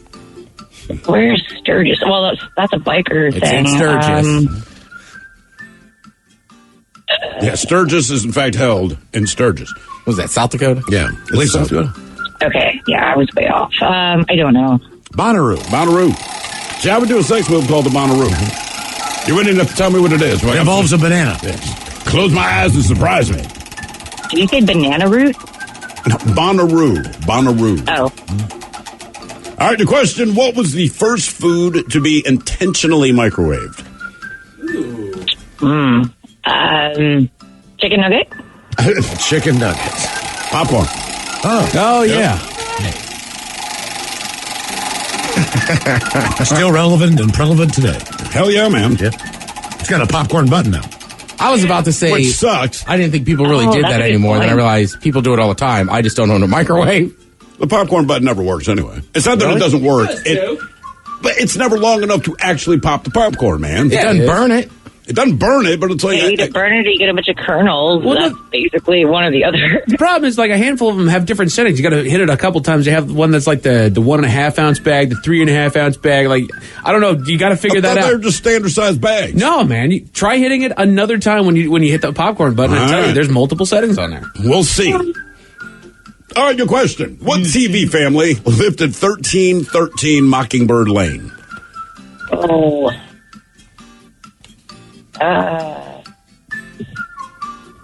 Is this a cartoon or actual, like... It was an actual live comedy sitcom kind of thing. Full House? Brady Bunch. 1313 Mockingbird Lane? No, that'd be the Munsters. Oh, the Munsters. Can make a fine cheese. Question 4. Question number 4. Who wrote both The Raven and The Telltale Heart? Edgar Allan Poe. There you go. Nice work. Well done. Game is Big Dummy, 206-803-ROCK. Big Dummy! Hello, Melissa. Welcome to the men's room. Hi. Hola. Melissa, are you sober or not sober? I'm sober. Welcome to Big Dummy, Melissa. All right, our men's room poll. Never again. Will it be masturbate, oral relations, intercourse, or pizza? Pizza. Sounds like you should pick intercourse. They can tell you've engaged in sexual activity. Birth control, woman. Birth control. All right, your question. Man. Which Smurf has a heart tattoo on each arm? Which Smurf? Mm-hmm. He also shaves his pubic hair into the shape of a heart. But for this, little known fact about that particular Smurf. Which Smurf had a heart tattoo on each arm? I only know Papa Smurf and Smurfette, and I don't think it's Papa Smurf. Sailor Smurf? No, that would be Hefty Smurf. Oh, Hefty Smurf. Hefty Smurf. Yeah, I'm with her. I forgot all the other Smurfs' names. I know. Brainy, Papa, Smurfette. You know, based on the color, the Smurfs should do something for Viagra. They really should. Yeah, I'm Papa Smurf. I'm Papa Smurf. I named it Smurf. I take Viagra. They didn't call me Papa until I discovered Viagra. All right. Papa Smurf. Oh, there's a clumsy Smurf. All right. Who else Grouchy, hefty, greedy, jokey. Jokey Smurf. They have like shaking, ashy Smurf. Yeah. All right. Your question. In what sport are beaters in charge of batting away the bludgers? Yeah. Quidditch. Bingo. Okay. Does that count as that's not a real sport, though? There's some colleges now in England, I swear to God, obviously you cannot fly around on a broom. It's college but athletics, they Ted. somehow turned it into a sport. Yeah. All right. That's a little misleading. Let's do one more. Well, she got it right, Ted. Yeah, she's a nerd. Why don't you... Hello, Mike. Welcome to the men's room. Hola, bitch, hola. Mike, are you sober or not sober? Not sober. All right, Mike, welcome to Big Dummy. Okay, our men's room poll. Never again. Will it be masturbate, oral relations, intercourse, or pizza? Pizza. Pizza. All right, Mike. Pizza.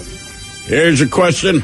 Winesap, Cortland, and Rome are all varieties of what fruit? Of what root? Fruit. What are the options? Winesap, Cortland, and Rome. Blueberries. Tomato? Apples. Apples. It's not the same thing, Miles, as Roma tomatoes. Yeah, exactly. All right, your question. What is the capital of Canada? Sportsman's Paradise.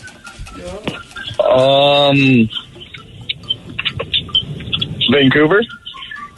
Calgary? Ottawa. Come on, man. They're our neighbors to the north. I know that. Friendly neighbors. Just don't know the Donut capital. eating poutine guzzling. Most people just always say Toronto. Yeah, I know. All right, the question. In what ocean would you find the Great Barrier Reef? Atlantic. Is that technically the Pacific? Pacific, yep. All right. I wasn't sure about that one myself. I thought maybe it might be India. Yeah, me too. That's where I was. Thinking I was smart, then I'm like, no, you're not. All right, the question. What was Ozzy Osbourne's first single as a solo artist? Crazy Train. Oh, Wow. All right. Yes, indeed. cool or not cool restaurant behaviors. Head Chef is on the way with Ted's Meat and Potatoes. You are listening to the Men's Room. Start summer with a $500 Visa gift card. NC Machinery is offering big rewards on small excavators. Grab a Cat Mini excavator and demolish jobs. Dig deep or move material with the smallest line of Cat products. Do more with less. That's right, small is big right now. Big rewards and big savings for your pocket. For a limited time, NC Machinery is offering a $500 Visa gift card, as well as financing of 0% for 36 months for qualified buyers. Now is the time to reward yourself. Terms and conditions apply while supplies last. Hey there, it's your friend Stormy Warren here, and I want to invite you to my new home, the Big 615, exclusively on TuneIn. It's the official home of country music broadcasting live from Nashville to the world. Get the latest on country music, from your favorite artists to the hottest songs climbing up the charts. Oh, and it's commercial-free. Hear it all on the Stormy Warren Show, weekdays from 7 a.m. to 1 p.m. Central. Download the free TuneIn app from the App Store. That's TuneIn. Or ask your device to play the Big 615 on TuneIn. Have you been in an accident that wasn't your fault? Feeling overwhelmed and unsure what to do next? Look no further. The personal injury attorneys at Phillips Law Firm are here to help. Phillips Law Firm understands that accidents can turn your life upside down. That's why they're dedicated to fighting for the compensation you deserve and to making the process as stress-free as possible. Don't wait any longer. Call now, 1-800-JUSTICE, or visit justiceforyou.com.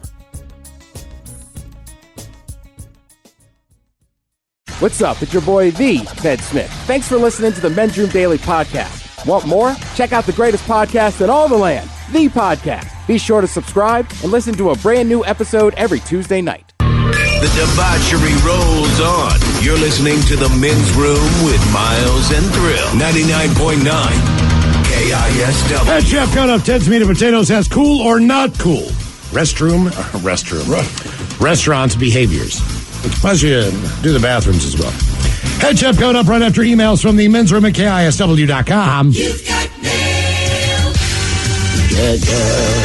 You've got mail. Jump right to the birthdays. Ola Men's Room. Love the show. Today is my daughter Sophie's birthday. She is 13.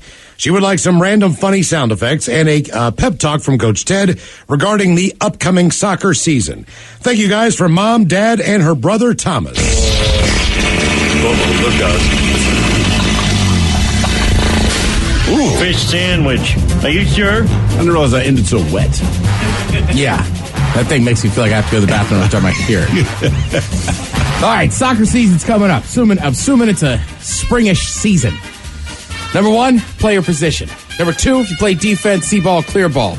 Number 3, the most important thing here is don't be afraid of the back pass, the drop pass, right? There's a reason you practice those triangles. Sometimes in soccer, like chess, you got to go backwards before you go forward. Yeah. Gentlemen, today my friend Audrey, all the way down in Oregon, celebrates her birthday. Let's give her some turtle sex, a burp fart, and an explosion in the gap. Liquor and Horse Guys, that from Dennis.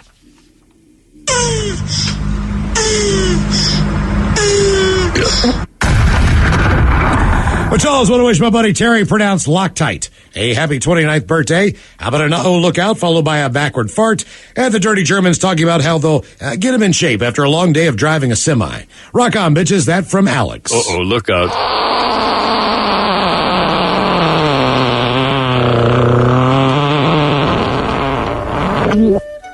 Yeah, I'll tell you the shape we're going to get you into. You will be the number 6, I will be the number 9. See, Alice, you don't see this thing after you've been riding into that truck all day. It's the stretch. So start on your knees, so then you'll gradually work your way up, and then eventually you'll be bent over, touching your toes. They call that downward dog. Well, he's standing. Yeah. Not downward dog. Liquor and Horse Guys, it is my dad and best friend Bob's 77th birthday. Gonna get you guys all talking over yourselves about the Seattle Kraken and maybe Coach Ted's words of encouragement about the Mariners' current season. Thanks, guys, for the laughs, especially on mental low days. That from son Rainier, wife Remy, and future daughter-in-law Kate. Well, as far as Kraken goes, big one last night. That was a hell of a game last night. Came up from Wait a minute, some of them still got another series to go. First game, that makes sense. Springtime playoffs. Awesome. What's he need, Coach, on? Oh, just some encouragement about the Mariners, even though they lost again today in Philly. Well, the Mariners lost again today, but let's be honest. Last year when they made the playoffs, they were one of the worst teams in baseball until about, June? So, I mean, look, you're a Mariners fan. Let's face it, they suck at the beginning of the season. I'm a Mariners fan. All Mariners fans know this. So just relax. The bats will come alive soon. Ran into a hot pitcher today. That's right. All right, guys, here you go. Happy, happy, happy birthday. Happy, happy, happy birthday. Happy, happy, happy birthday to you, to you, to you. Ya's a Dirty Germans brought to you by Men's Room Original Sausage. Available through Uli's World Famous Sausage, mensroomlive.com, and other fine retailers. Schweinefleisch. Thank you, Bob. A couple extra emails. The subject, unforgettable names. Pajolas I used to keep up on my hometown police blotter. I always remember when I came across Twinkle Sky Flossie Tindoy. Wow. That from Heather in Seattle. Guys, listening to the program on the Odyssey app, people are calling in with names I'll always remember. For me, it's a pretty successful actress-musician. Her name was Kate Micucci. When she was getting started, she did shows where people could get up on stage and actually play music with her. All right. The show was called Playing with Micucci. Genius. That from Thomas, U.S. Ambassador to Algonia. That's great. Mm-hmm. Guy's lifelong friend named Christopher Stubb. Not an issue. Until he blew 1.5 fingers off messing with fireworks. Oh. Affectionately known now as Stubby, or the Stubster. The Stubster. The Stub Life man. imitating art? Guys, I worked at a company that manufactured missiles. The leader of the software group was a man by the name of Dick Hyman. I was never able to say it with a straight face. Yes, his real name was Richard, but he preferred to go by Dick. Some things you just can't make up. That from Grant. More funny names. Ola Bajolas, I used to prank call these two dudes who lived in Anacortes. Their names were BJ Buttram and Bill Buttram. And no joke, they lived on Buttram Lane. Also, there's a store in Westport that specializes in fishing tackle and kites. It's called Hookers and Blow. Oh, Jesus. Yeah. Bitches love the show. Been listening to the show when you guys were syndicated down here in lovely Sacramento, California on 98 Rock. There is a Vietnamese restaurant here named Pho King Good. Ah, okay. Been there. Lives up to the name. Rock on. That from Trung Lee. Memorable names. Guys, I do a lot of shipping on my job, and every once in a while a place name is silly enough that I remember it. Recently, we've had Horse Cave, Kentucky, in a place on Wolf Pit Lane. I'm not sure I'd want to live anywhere that has use of a wolf pit. That from Chris. And what the hell is a wolf pit? I don't know, but it's not anything I'd want to experience. I mean, it's either you throw people in there to get eaten by wolves, or you set it so that you kill wolves. Right. It sounds like a club where male dancers dance, right? Oh, like yeah. Thunder Wolf from Pit. Down Under at the Wolf Pit. Down at the Wolf Pit. I think you got to have a hairy chest and stuff to work at the wolf pit. Oh, yeah, it's for hairy guys specifically. Correct. And one more. Guys, catching up on the podcast there on the Odyssey app. Thank you guys for that. Only you people, when I was younger, I used to go to the annual 24-hour paintball event. It's hosted by the KC Crusaders. It had about 500 attendees. This is What is the Story Behind the Scar. Every time you enter the arena, a 35-acre forested area, they check your gun and the firing speed, so no one gets hurt that bad. Anyway, one year, I got hit with what I think was a frozen paintball on the right side of my stomach, just above the belt line. It dropped me to my knees, and I pretty much had to crawl out of the field. Next morning, it had bruised purple and was about the size of a softball. Over the next several days, it continued to increase in size. Fast forward 1 year later, I still had a small red circle the size of a paintball from the hit. Damn. Thanks, guys, for all the things you do for the Fisher House. That from Alan. All right, coming up, we'll drink a toast with the shot of the day, but first... Time to open wide and sample Ted's meat and potatoes. Now, here's your host, head chef of the men's room, the Ted Nugent. Head chef in the house. Thank you, folks. Thank you. Now, again, some of these are going to be, these are basically restaurant behavior. So they're cool or not cool. All right. And people vote on. These are people that just go to restaurants. Some of these, again, you wouldn't know unless you've ever worked in the restaurant or bar industry. Sure. You know. By the way, I was saying to a friend the other night, we were talking about some people that tend to party late night, and I said, they're industry people. Mm-hmm. Right? They're just, like, they get off later, they don't start partying. Yeah. But is that just for bars and restaurants? Like, I feel like every other industry, you have to preface it with, like, I work in the music industry right? or For whatever sports reason, industry. yeah. The industry typically refers to restaurants, bars. Yeah. Well, because you're right. People say, "Oh, I work in the industry," but it's just understood. You're not a doctor. Mm-hmm. You're not an airline pilot. Like, right? You work in restaurants. 24-hour diner in Morgantown, when I used to work the overnights. They had a diner, and they served beer and liquor, and they were open 24 hours a day. So in the morning when you get off work, 6 o'clock, 6:30, you would go over there and eat, get a beer or a shot or whatever you needed, and they called them overnighters. So it was acceptable for people who work the overnight shift and the overnight crew to kind of go there and, you have a Budweiser on the counter at 6:30, but they just got off work.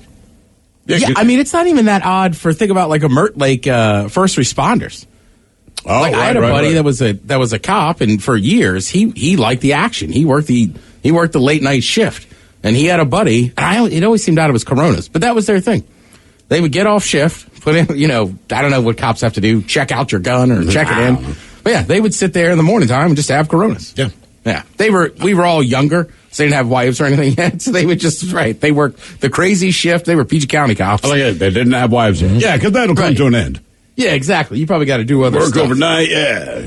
Get loaded at 6 a.m. Well, I think that's part of the reason the 5 Point here has that morning happy hour is for people that work overnight. Right.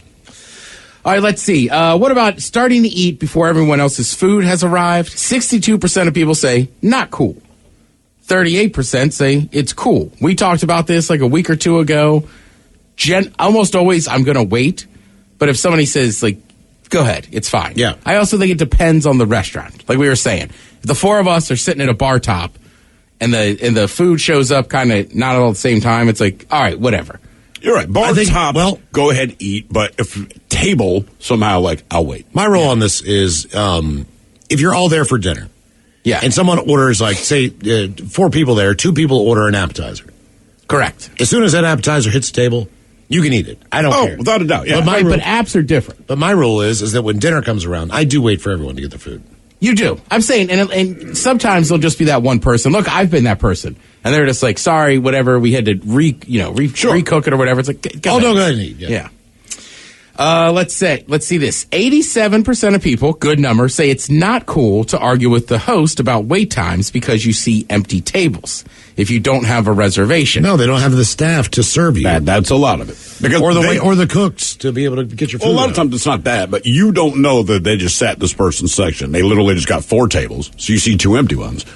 If they seat you, they're going to get terrible service. Not because they're being mean, but they're already super busy. I mean, legitimately, that's it. Again, it happened to me Christmas Day. There was a lot of empty tables at the place we were. The wait was an hour. And we were like, geez, man, what's going on? And then I was like, I don't know. I said, something has to be up. This doesn't make sense because you could see the waiters and stuff. Right. And then when they sat us down, the waitress was like, thank goodness they sat you. I haven't made any money. We have back rooms. The kitchen is so backlogged, they wouldn't seat any tables. So you're right. You could look at the tables and see them. But generally, if you've worked in it, it's like there's some reason those tables are open. Well, remember, it's a business. They want your money. So they're not intentionally not seating you. There's a good reason why they're not. Again, good percentage here. 82% say not cool to bring in outside food unless it's specifically allowed. To a restaurant? If you have food allergies, that's okay. I will say this. I know a few bars that say we don't really serve food. Just bring in your own stuff. Bars, I totally get it, man. Trying to think, where did I go? Oh, for Castle's birthday, right? Yeah. That particular bar, they have some food, but they almost encourage you to bring it from outside so that they don't have to do it for you. And my wife got us a bunch of subs, so we had something to eat so we didn't get too drunk. Guess what, baby? It failed. We still got hammered. There's another bar I know that I have been to, and that you could see the grill and stuff. But I know the bartender. I even said to her, I go, I've never seen that thing on. Yeah, she was like, well, you can bring in your own food. I was like, all right. That's our way. We don't want to turn it on. Please bring the food from outside. I worked at Town Hall in Maryland, College Park. I worked at a bar that was like that, and that was the thing. Some people would come down and they would just order food to the bar, and we'd serve them booze. All right, let's see. 73% say it's not cool to ask for something that's not on the menu. Yeah. Allergy, dietary restrictions, that's fine. You can remove it. I do know some. This is to me more of a you've been going to a restaurant for years or kind of a fine dining thing where people go, you can order something off the menu. But you better know that restaurant. Yeah. And you better know somebody that doesn't mind making it. You can't just walk in there. I think you can say without. You can do without. That's fine. It's just one less add, step. but they have the additions. Right, but not switch up what's on the menu. Yeah, it's funny. I saw one last night on social media that people were going back and forth. As the guy said, obviously it's a religious thing. He said he was at a taco place. It said, surprise me, but nothing with pork. All right. And then he took a bite of the taco and he spit it out. And he goes, what is this? And the guy said, it's a chicken bacon ranch taco. So people were kind of split. To me, if I'm at a taco place and first of all, I wouldn't say the bacon. The bacon. Bacon, But right. when you say pork and I'm serving tacos, I'm only thinking about shredded pork, right. Right. Also, if you have dietary restrictions, maybe ease off saying, surprise me. That's probably the worst thing to say. I was going to say, there's also, a tooth in there, surprise. And also, like, we say this all the time, and I'm guilty of it, but you look at a waiter or waitress and go, is it good? Well, I don't know what they're into. The waiter or waitress might like it, you might hate it, and I feel the same way with surprise me. I might do it with a cocktail or a shooter. Cocktail, but with dinner, sure. like, just order. If you want to be surprised, try something you haven't tried. Yeah, there you go. Close your eyes and point. Yeah, right? Because if you want me to surprise you, it's just going to be whatever I like. You might hate it. That's exactly it. Let's see. 58% say it's not cool to tip less than 20%, which is good if the service was good. If it's good, sure. They also, and I agree, they say, look, if the service is terrible, you can leave a little less. Right, and let's understand. We understand how the game's played. And I still say that bottom end is around 15%. To me, if I'm going to tip less than 20%, it was probably bad service. It better be bad. And you didn't say anything. Like a year ago, I was with a friend of ours. We were and the service was bad. The girl, she just had a brain fart. And then she came back over. She was like, I'm so sorry. Like, I completely screwed this up. It's like, okay. Yeah. Right. It's the equivalent of waving your hand when you cut someone off by accident. Yeah. But what I found is by waving my hand, I can cut people off on purpose. They never know. Somebody does point out Ryan Castle is the D that ordered hot dogs for his mac and cheese at a place with it was a joke. Here's the thing. He did it as a joke. We did not know. They ran across the street. My goddamn hot dogs chopped it up and threw it in his mac and cheese. Correct. Because he was even like, I was kidding. He's like, I'm cool with this, but I was kidding. They're like, doesn't matter. That's what you wanted. This one's kind of odd. 37% of people say it's not cool to take a photo of your meal. 63% say it's fine. It's fine. I just find it annoying. There is nothing inherently wrong with doing it. It's just so many people do. You know what? It's not that. I don't care if you take a picture of your food. I hate looking at posts about people's food, and that's just me being me, but there's not a damn thing wrong with it. To me, it's only rude if you're holding other people up from eating. And not necessarily, we have to all start at the same time, but you're pushing things out of the way and you're kind of getting people out of the way so that you just can take a picture of your meal. Just take a picture. Man, my cousin, I think there's two reasons, right? Like, sometimes I'll take a picture of, like, a beer and a sandwich, like, especially if we have, like, a day off. Sure. Just to rub it in my friend's face that, like, absolutely. Look at me, it's 1 o'clock. Right. And then also, like, in Germany, that restaurant, that was such high-end dining. I was like, I have never seen food look like this. I got to take And a you picture. won't believe me if I tell you. Yeah, my cousin visited me like 10 years, about 10 years ago, brought a buddy of his. His buddy, one of the nicest guys you'll ever meet. His brother took a picture of every meal he ate, man. And he even comes and said, oh, man, it's just my thing. I'm like, it's a Caesar salad, brother. He's like, I know, man, but I got to post this. Okay. I mean, cheeseburgers, nothing like extravagant or something beautiful. This is what I'm eating right now. Yeah, that is it. I'm with you. I will say sometimes I laugh because it's just like, I don't know. It's just it's like, there's nothing special about this meal. Absolutely. But I have read about that diet. Not that you post it, but if you take a picture of every single thing you eat, you'll be more conscious. I've never heard that. About, how much you eat. So if you look at a whole day's pictures of everything you eat. All right. About half people say it's not cool to ask to split your check more than 4 ways. Another half say it's not cool to ask for separate bills after the check arrives. Listen, this is very annoying. Splitting a check 50-50 is one thing. Sure. Splitting it up that many different ways is annoying as hell. And frankly, itemizing it is worse. Nowadays, it used to be you get cash out and stuff, but especially with Venmo, like there's just I don't think there's a real excuse for it anymore. Just hit me. Mike and I did it a frickin' 2 weeks ago. We were out. We ran up a big tab, and I was like, dude, I'll just pay it Venmo me.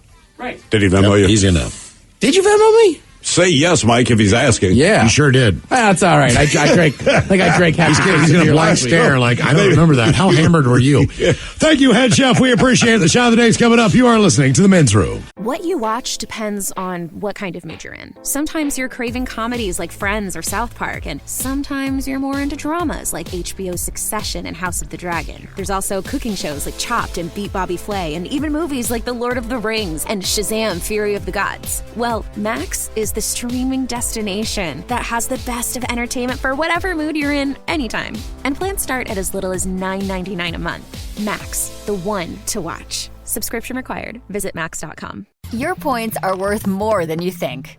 This first-class flight to Tokyo, you can book it in your credit card portal for 1.4 million points. Yowzers. With Point Me, you could redeem just 120,000 points for that same flight. Now that's more like it. Point Me gets you 6 to 12 times the value for your points. Your credit card points are worth more than you think. Point Me. Better flights, fewer points. Get started today at point.me. That's point.me. 99.9 KISW. The shenanigans continue. This is the Men's Room with Miles and Thrill. All right, come to Vince. We'll drink a toast with a shout of the day. And we do have your headlines on the way at 5:50. But first, quick check out with Mike Hark and some of the stories and headlines he is not working on. All right, 10% of Americans said if they had the chance to see the Northern Lights, they probably wouldn't bother. Really? Oh, I'd be down with that. Something I'd like to see, yeah. Agreed. You know, and it's... I suppose it does kind of depend on when that opportunity arises. Well, if it's terrestrial and you can see it, meteorite shower, sure, eclipse, but whatever. if the deal's about to get sealed, you got like 5 minutes to get out there and go see the Northern Lights. Or well, normally they're 2 or 3 hours. Yeah, but you can do that and look at the Northern Lights. Oh, dude. I'm going to sit in a recliner, give me a mouth hug. I just really want to see this. I like how they don't get to see it. You're just in the recliner like, well, okay. Well, we'll switch up. It's like a laser light show. The thing is, you have to drive to an area where you can. Right. Sure. So or fly. Right. Yeah. Correct. Yeah, it's something I'd really like to see. If you live in a metropolitan area, the lights of the city take care of all that. That's why we never see the stars. Beautiful night last night. Completely clear. I could not see a damn thing. I know. I think also that's probably why a certain percentage of Americans, like if I live in Arkansas, it's like the idea of going somewhere where I can see them, like that's a trip. Dude, I was driving in the desert. I was driving in the desert in Arizona at night and had to pull over and use the bathroom on a 2-lane road because there was nothing. Most stellar pee you've ever had, wasn't it? Yeah, it was Carefree Highway. I pulled over, man. I looked up and I'm like, oh my God. Isn't that amazing? We're a planet. Yeah, my parents' house, man. Middle of the desert, we're not there to smoke a cigarette. I'm like, Jesus, there's a lot of stars. That'll humble you, dude. It really does. Yeah. When I was at summer camp one year for Boy Scouts, and I took the astronomy merit badge. Never actually got the doggone thing. Really? I forgot to turn in the card. But one of the things that they had us do was hike out to basically an open field that was there at the camp, and then we spent the night there, and then they woke us up at like 2 a.m., and that was the most beautiful sight as far as the night sky I've ever seen. It is. Like every time I go to the gorge, inevitably that's how the night ends. Yes. It is incredible. Washington State, in honor of Volcano Preparedness Month, asked residents to not taunt the volcanoes. All right. I mean, that feels like a fair question or a fair request. Fair Don't taunt a volcano. Yeah. Correct. You know what? It doesn't need any more reason to set off. Just keep telling Rainier that she's beautiful like over there. If you taunt the volcano, it should just explode enough to take you out. Oh, right? It just like spits one drop. Blows one rock, and it lands directly in your house. Bam. I know where you live. I'm out right near, dumbass. Even smaller rock just lands on your dog while you're out walking. Oh, you're taking out the dog? That's right. Hey, you called her fat. Man, Volcano Mike. You don't have the guts to erupt. Bitch ass volcano. Oh, my bad. St. Helens Light is what I hear your name is. Yeah, exactly. You'll never be in the history books. Dormant ass looking mother. Those are your volcano insults. Yeah, that's pretty much what I'm working with. Dormant bitch. I don't know why he's on a street corner with me and I'm just reverting back to like dormant bitch. Give me a cigarette. AI technology. Cough them up. Lava whore. Yeah, right. Do you even produce lava? Bet you don't. How many guys are on top of you right now? You need some Viagra? You can't produce lava? Quiz coming up with a men's room happy hour. You'll find out. Right? AI technology has been put into a pair of glasses that tell you what to say on a date. What? Him or some sweet potatoes. Get in my pants. Here's my problem with that is that then it's not actually... It should say, take off the goddamn glasses. Right. That's the only thing it should say. Can I try your soup? If you have someone or something else feeding you lines, then it's not you. It's not what that person can expect as that, hopefully, relationship continues. Mike, I believe these glasses are specifically designed to get laid. Sure. It's a good thing they're not truth glasses. Yeah, no. Oh, man. I've been staring at your breast the whole time. They just have little laser trackers on there. My goodness. That's what I was talking about, like Wonder Woman, right? Supposed to lasso with truth around it. Oh, no. You have big, huge, beautiful breasts. I want to know about the crab. I'm still staring at your camel toe. I mean, like, are you sure you want to know the truth? You are stupid hot. Can you make the rope tighter? Oh, God. Yeah, get it. 77% of Americans have fear of missing out on the latest food trends. What? Food trends? Right. What's the latest food trend? Anyone know off the top of their head? Matcha. Which is what? Ice cream? Matcha is pimento cheese. It's like a green tea powder. All right. Boba. Yeah, my kids wanted boba, man, and boba tea, Boba Fett, and we got them this boba, and I'm like, these big ass black balls in the bottom of your drink. Right. Look, that's the boba. I don't know if it makes anything taste different. It's I do not tapioca. understand. Yeah, I don't. But I think you swallow them, don't you? Or do you chew them? You might chew them. You might swallow them. I like when people use them as spitballs. That's funny. I've never That's used them. good, yeah. Is pimento cheese hot now? I mean, it can be. I was like, it's always been around. I feel like that's a select group of people that have it. Yeah. Ted, you're turning me around on the cheese curds, though, bud. Well, I feel like everybody else who doesn't live with that, around them, like tots. It's like the higher end food places started serving tots. Yeah. I've been living off those since I was in 3rd grade. Right. Yeah. Next month, we'll see the release of Kit Kat cereal. All right. I almost talked about that today. I'm just in, man. I'll give it a try at least. Kit Kat's underrated sometimes. Agreed. Around the world, all the time. That might be the most popular candy bar around the world. Yet never When you talked think about all the different flavors they do in Japan, Sure. in Canada. Oh, right. Even just in Europe, dude. And the chocolate's better. Yeah.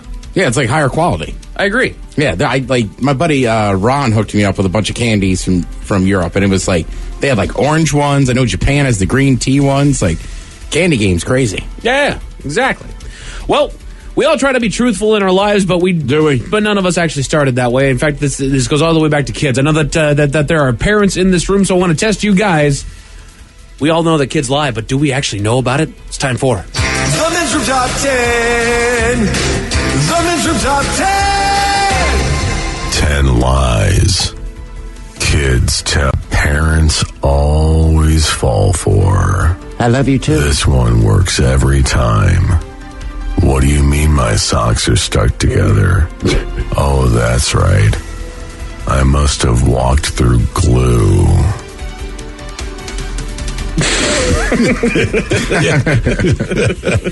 Yeah.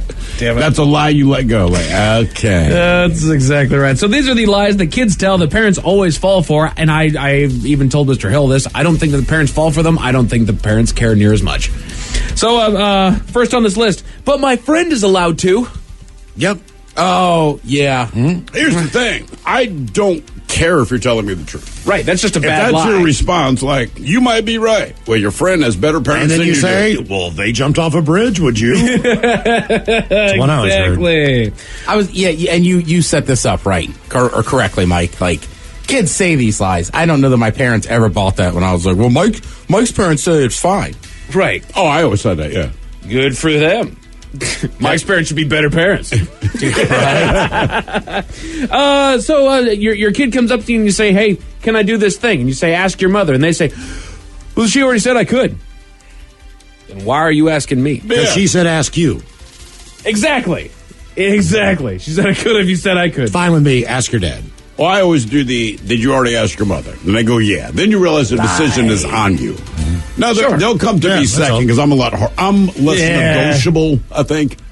Yeah. You know, they can haggle a little bit with mom, but it's just like, look, I'm going to say yes or no to this, and whatever I say is going. How long will you be gone again? It's going to be 3 hours? Yes. All right, then. Okay. You can be gone for 4. You can go. Yes. I'm with you. That was a rare day.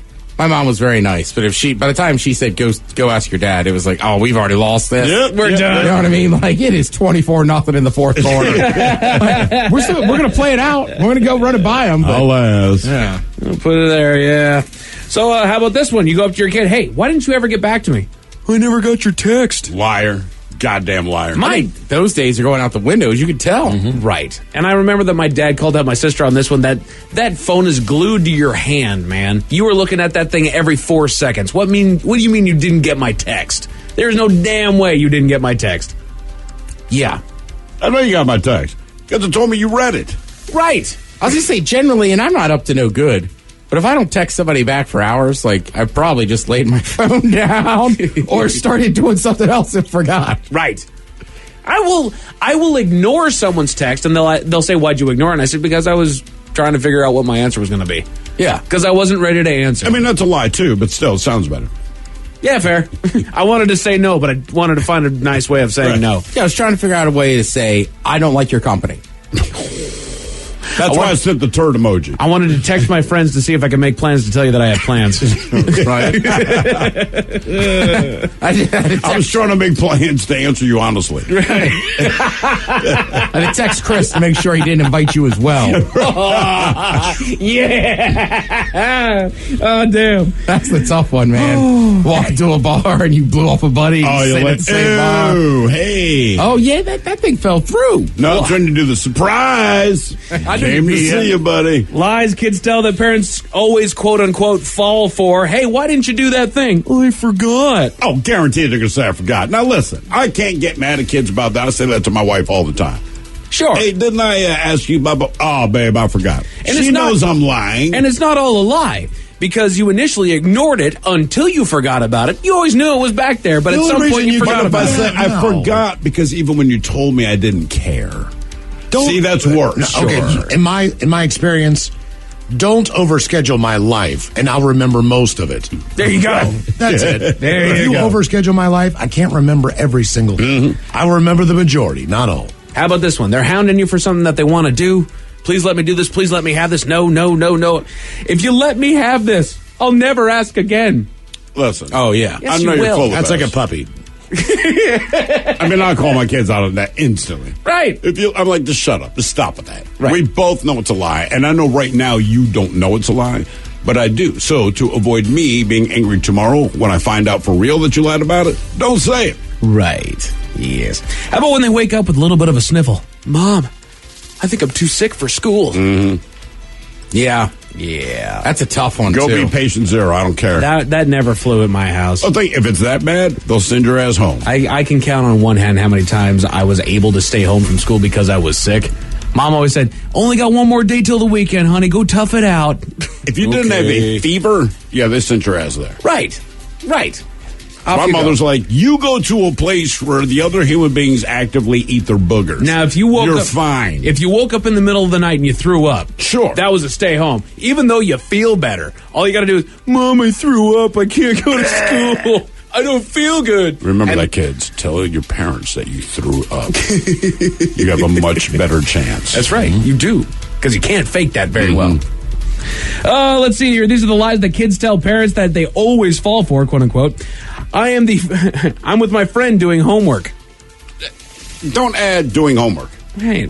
Just say, I'm with my friend. Once you say doing homework, now I'm angry because I know you have lied to me. The books are open, the pencils are out, and we're playing video games. Like, hey man, I'm going to go over to Mike's house to do homework. That is not why we hang out. And listen, as somebody that hated doing homework and tried to get out of it all the time, like, I could get it by my parents, but it's like at the end of the day, like, the teacher's going to know if you've done it or not. Oh, Right? And then your parents are going to find out, and trust me, kids, if you're listening, they will be more pissed. They will. But the rule with my kids, man, I tell them, if your school has to email or call my ass while I'm at work, you don't want me to come home. Right. And for the most part, they've done pretty well. You ever had this one where you go in there and they're absolutely glued to a screen, whether it's video games, the TV, their phone, and you're telling them something that needs to happen or something that they need to know, something that they need to do. Hey, talk about it. And they're still not looking at you. Hey, look at me. I'm listening. No, you're not. No, you're not. I know you're not. You're completely disconnected. And look, because trust me, if I'm looking at the TV and you're talking to me, I'm not listening to you either. Right. That's how I know you're lying. That still happens to me. I will be glued to my phone. My wife has screamed at me about this, that I'll be... Credit to me, I am working. I am doing something. If I don't give you attention, I am doing something that I'm almost done with, and she'll be telling me stuff, and I'll just, hey, wait, what? Sorry, say that one more time. My bad. Yeah, I don't say it one more time because I know she will. I know that sounds bad, but I'm like, man, I'm just going to chalk it up to I missed everything you said, and I'm okay with that. I get the feeling I will be okay not hearing what you just said. I would also say the one time I think it's acceptable is like, and Mike, we've done it to each other. I'm sure all four of us in here have done it to each other. Like if we're sitting there at a bar at somebody's house watching sports, like I'm listening to Thrill, but I'm probably watching the game. Sure. That is understood. I don't expect you to look at me if we're watching sports. Right. There are times when I do listen better having something else distracting me visually. Right, because I'm not I have no control over the thing I'm watching. Right. I can listen to it. And like in sporting events, right? Like how often do you just lean to your buddy and say something, but it's very rare you would turn and look at him in the eye. Yeah. It's like, right, we're watching the field. Right. I can also read the tenor of her voice from time to time. So if it's really intense, like, oh yeah, that's the thing. Yeah, that's bad. Man, I'm sorry to hear that, babe. Oh man, I said we won the lottery.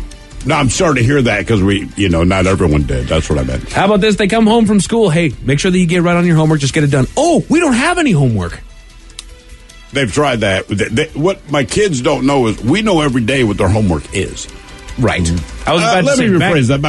My wife knows every day because she reads the emails. I was about to say, back in the day, you could get away with that one-ish, but these days, teachers are posting everything all over the doggone place. That's what I mean. So I just have to. Do they have homework? Yes. Have they done it yet? No. God damn it. Hey, do your homework. That's how I say that. How about this one at number 2 of the lies that kids tell their parents always fall for? You see the two of them fighting, you see one just take a cheap shot, and you say, hey, what's that about? They started it. Yep. It's from the smallest doggone thing that happened 2 weeks ago, but by golly, they started it. Look, here's the thing.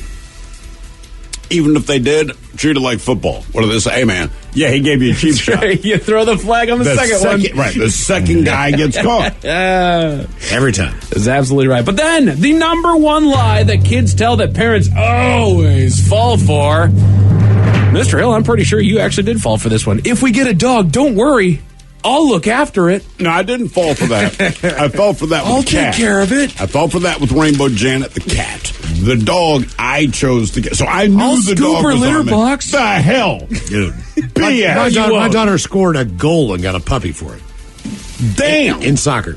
Damn it. But her friends knew, so let the goal go through. Oh, for real? Oh, Totally. what? Oh, yeah. Damn. Not my problem. Collusion. Yeah. Mm-hmm. A man in Australia has the internet in arms about his choice of snack, Miles. Why is that? I'll tell you all about it at 5:50. Thank you, sir. Headlines are coming in at 5:50. In the meantime, let's get a contestant on the line for Profile This at 206-803-ROCK. T-Mobile's network can help keep you connected to all your favorite podcasts when you're out and about. Whether you're an early bird looking to dive into a daily news podcast or a night owl who wants to catch up on the latest reality TV drama, T-Mobile will keep you connected on their strong and reliable network. T-Mobile covers more highway miles with 5G than anyone. So if you need great coverage, especially when you're on the go, check out T-Mobile. Find out more at T-Mobile.com/CY. That's SEEWHY. Hey there, it's your friend Stormy Warren here, and I want to invite you to my new home, the Big 615, exclusively on TuneIn. So what is the Big 615? Well, simply put, it's the official home of country music broadcasting live from Nashville to the world. Download the TuneIn app from the App Store. That's TuneIn. And by the way, yes, it's free. You can also ask your device to play the Big 615 on TuneIn. Get the latest on country music from your favorite artists to the hottest songs climbing up the charts. Oh, and it's commercial free. That means a whole lot more music and a whole lot more country. Hear it all on the Stormy Warren Show, weekdays from 7 a.m. to 1 p.m. Central. Download the TuneIn app from the App Store. That's TuneIn. And by the way, yes, it's free. You can also ask your device to play the Big 615 on TuneIn. And I look forward to having you join me on the Big 615. This is your country station. The Big 615. Have you or a loved one been injured in an accident? Are you struggling to recover fair compensation? Look no further. At Phillips Law Firm, the experienced personal injury attorneys will fight for your rights and get you the justice and compensation you deserve. They handle a wide range of cases, including car accidents, slip and falls, medical malpractice, and workplace injuries. Justice is a phone call away, so don't wait. Call today for a free case review. Call 1-800-JUSTICE or visit justiceforyou.com. Hey, it's Mike Hawk. Join me every Thursday at 1 p.m. exclusively on the Odyssey app as we go live with Odyssey. Join in on the action as we cover interesting facts, top 10 lists, and some fun new games. Follow the Men's Room page on the Odyssey app and join in all the fun Thursday afternoons at 1. All right, we made it to drinking time. Somebody out there deserves to be recognized. And the Men's Room knows just who it is. So to you, we say, bottoms up, sailor. you're the toast of our shot of the day. Big time it is, and as usual, we head to the drink desk and Steve Thrill Hill to find out who we're toasting. Yes, indeed. And today we toast an anonymous mother from Australia. Apparently, there's a TikTok trend right now where you allow your kids to say one swear word. Oh, this one's good. Yeah, so the mom in Australia, she did it. She has 4 young kids, but she was taken by surprise by her 8-year-old kid, all right? So she has 4 kids. Each one of you gets to say one swear word. Well, the first kid, it rhymes with bits, but it starts with a T, reference to a women's breast. The little girl says a word that rhymes with hunt, but starts with the letter C. Well, it is Australia. It's Australia. It is Australia, so it's not quite as bad there. The oldest kid drops bitch, and then the 8-year-old, I love this because it's not really a cuss word. He just knows he shouldn't say it around his parents. Pornhub. As in the website. That's a dirty word. Yeah. The mom's just like, Jesus, that's the one that bugged her.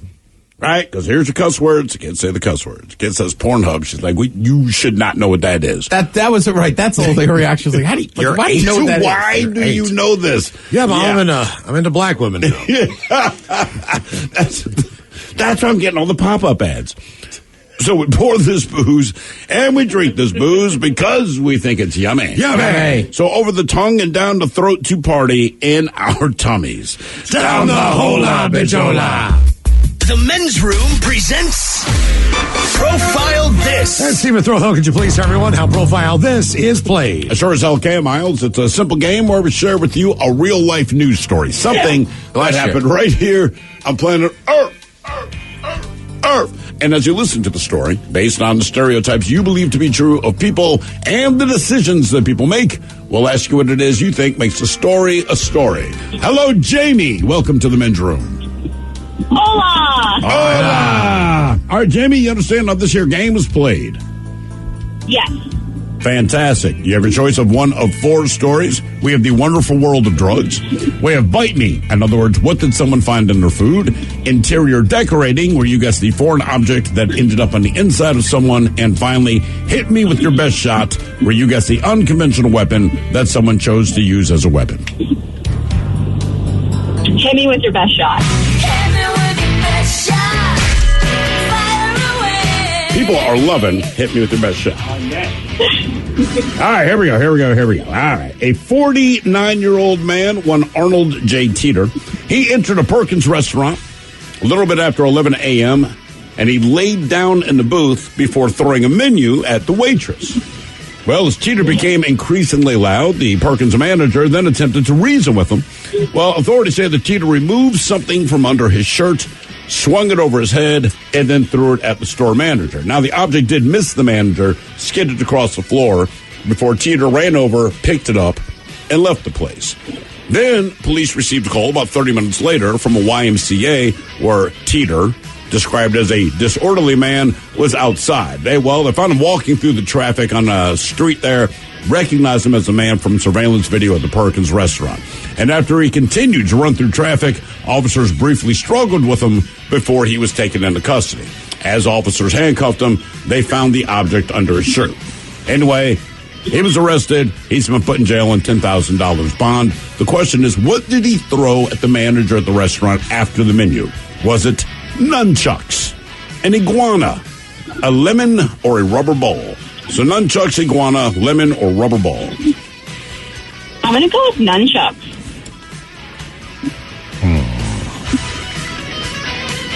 I thought they were basketball shoes for women of the cloth. All right, Jamie, I tend to agree with you. But based on the fact that he wanted to keep this thing, and he's out of his mind, just for fun, I'm going to go an iguana. An iguana. Good. Maybe it was his pet. Who knows? I know nunchucks probably don't want to lose. I only have a pet to swing it. A lemon I can lose. Rubber ball, who cares? But he took it. So he throws it at her, then he takes it back. Yes. Correct. Yeah, I'm going to say nunchucks, too. Okay. What did he throw at the manager? Was it nunchucks, an iguana, lemon, or rubber ball? We'll find out next. That was a tease. What you watch depends on what kind of mood you're in. Sometimes you're craving comedies like Friends or South Park, and sometimes you're more into dramas like HBO's Succession and House of the Dragon. There's also cooking shows like Chopped and Beat Bobby Flay, and even movies like The Lord of the Rings and Shazam! Fury of the Gods. Well, Max is the streaming destination that has the best of entertainment for whatever mood you're in anytime. And plans start at as little as $9.99 a month. Max, the one to watch. Subscription required. Visit max.com. 99.9 KISW. We return to the men's room with Miles and Thrill. Categories, hit me with your best shot on profile. This, we got a 49-year-old man at 11 a.m. went to a Perkins. 11 a.m., correct? Yes. Not 11 p.m. I'm assuming this is Florida, because it's Perkins, Tiger. He laid down in a booth, threw a menu, and then something else, the employee manager. He was arrested after a brief chase on foot. That is correct. Question is, what did he throw at the manager other than the menu? Nunchucks, an iguana, a lemon, or a rubber ball? And Jamie, that is the very question we asked you. You and the Ted Smith agreed. Said, man, nunchucks, right? Nunchucks. He swung it over his head, all that.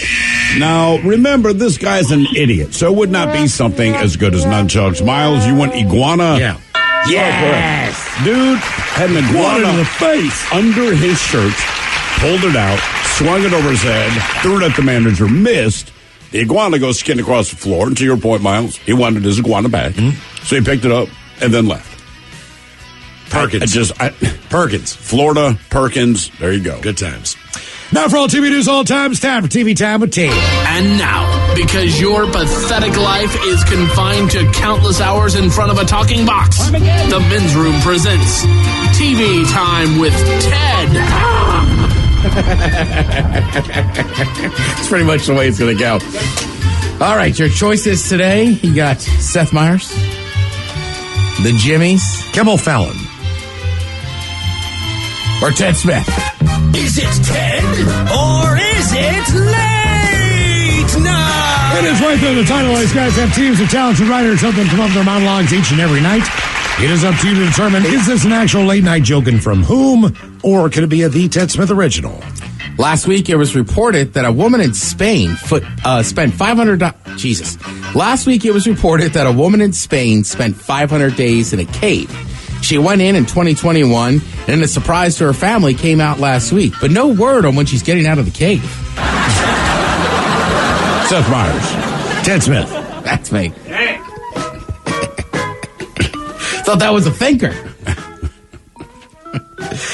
The USDA announced it's considering making changes to the limit of the amount of salmonella in some chicken products. Wait, they haven't already? Fallon. Myers. The USDA announced that it is considering making changes to limit the amount of salmonella in some chicken products. I'm sorry, they haven't already? Beats is launching a new transparent earbud. Here's my advice. If you drop one, just move on with your life. Beats, that's one. Fallon. Beats is launching new transparent earbuds.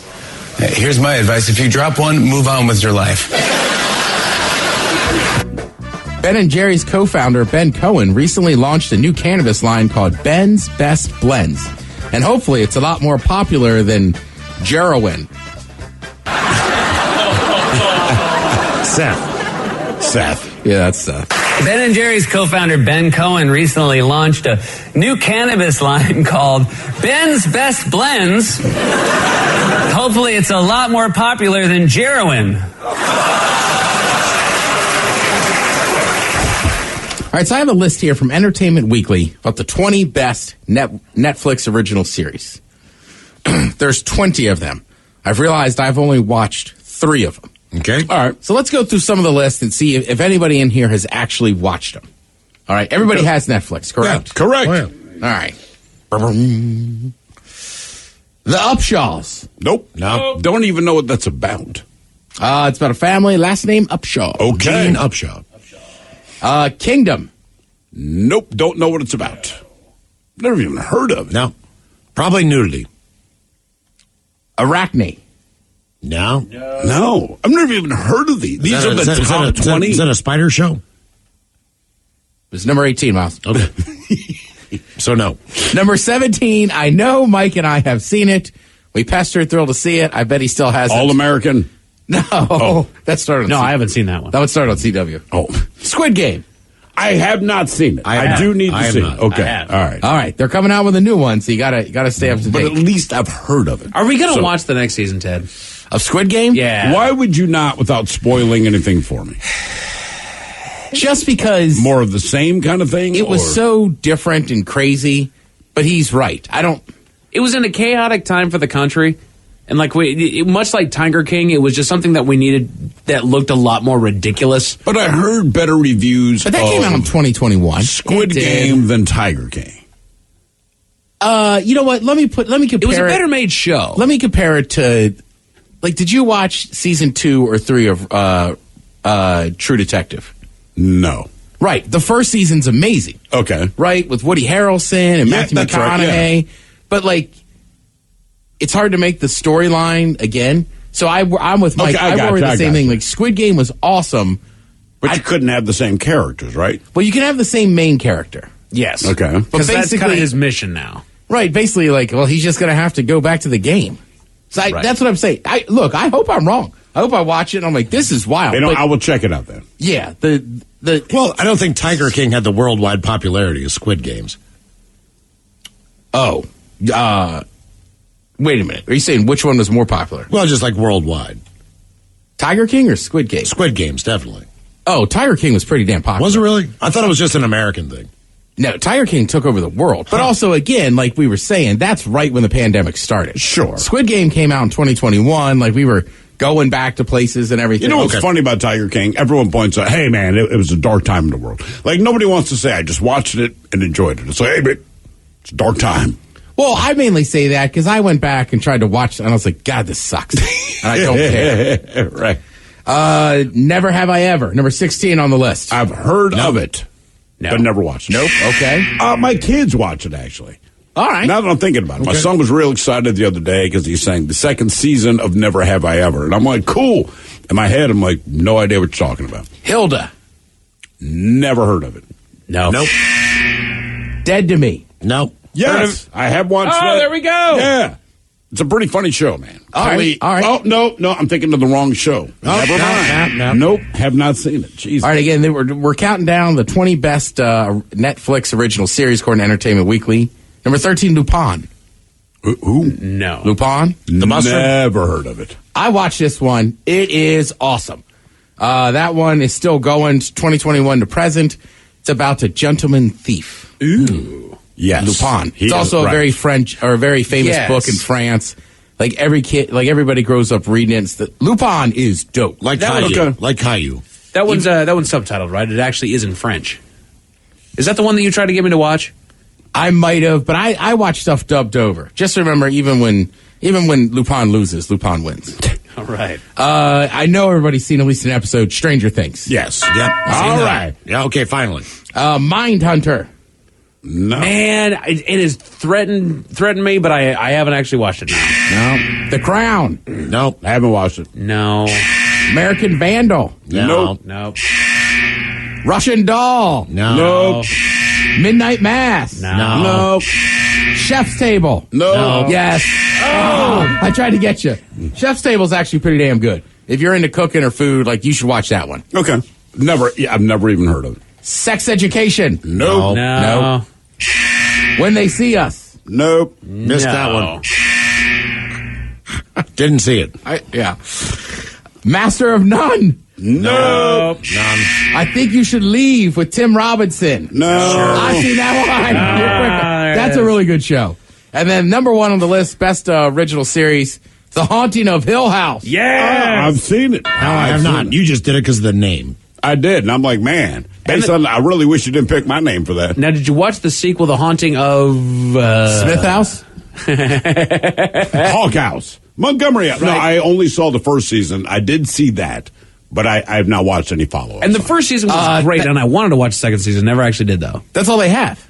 There's another one, though, that was made by the same makers. Okay, I'm just saying The Haunting on Hill House was just a 2018 thing. Yeah. It's a messed up show, man. But yeah, it was good. It was good, though. I will say this, too. That is the one issue I have with Netflix sometimes is you find shows, I never think to Google them. I'll just start watching them. Then you really get into them and you realize, like, oh, damn, this series already been canceled. Right. It's not coming back. And that's a question, too. I don't know what people would prefer more. Like, Seinfeld, people forget, didn't last that long. Mm-hmm. Right? There's a lot of shows, we've talked about it, like The Office, Sopranos, even, I think, Yellowstone. Like, all right, we're kind of overstay your welcome, so to speak. Yeah. So, I mean, it's funny if I said, hey, I'm going to make the greatest show of all time, everybody's going to love it, but it's only 2 seasons. I think I'd be like, cool. Well, kind of in a weird way, Curb is a Frasier to Cheers of Seinfeld. And lasted longer. It is, but I know a lot of people that like Curb Your Enthusiasm who do not watch Seinfeld. Okay. Miles, see, we're old enough that we watch both of them, so I'm with you. The humor is very similar. But, like, Larry David is just the creator of Seinfeld? Correct. Mm-hmm. And writer. Right. What I'm saying is, like, people relate whereas, to like, Seinfeld Frasier is a character who had a spinoff. So I think that's why it's a little bit different. It's almost like if you recast George Costanza and gave him a... Well, that's who Larry David... I mean, George Costanza is based off Larry David's actual life. They just didn't look similar. Other than the bald spot. Right, I'm just saying, Right. Larry David's a little taller and lengthy. Yeah. Jason Alexander's a little short and squattier. Sure. And he was more aggressive than Larry David is, as far as how Jason Alexander portrayed the character. Yeah, but Larry gets a little fired up sometimes. He does. Yeah. I'd be remiss if I didn't mention, shout out to the Seattle Kraken. Oh, hell yeah. Oh, my God. Yeah, man. Are you kidding me? Yeah. I got... Come on, boys. Got home, was doing some good old man stuff last night, hit the target, got home, doing some laundry. First period, I was like, all right. Oh, Miles, I was on it last night. Third period, it was exciting. I was folding socks. Yeah. Just buy the same kind. It's easier. Do you roll them inside out or you fold them over, Ted?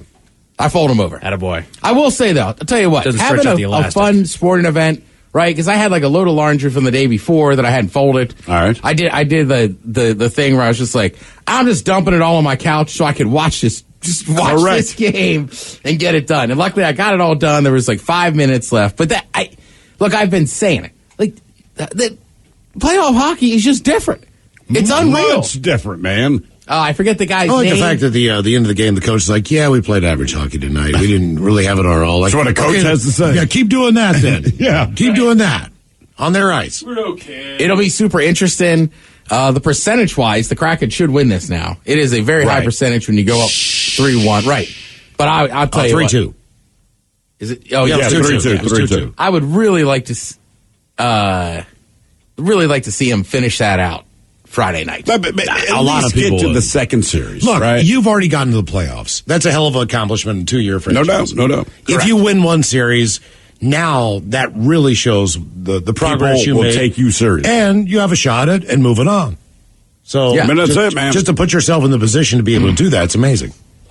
Yeah, and like, look, I've said this before. So, like, I'm one of those believers that hockey is better in person. I'm not saying it sucks on TV. I agree. I think NBA, NHL. Right, like regular season, it's just tougher on TV. You get to that playoffs, you're glued to it. It is intense. And I don't think we could forget where we came from. Thunderbirds are doing amazing. Yes. I know. So there's another team playing hockey real well. Mm-hmm.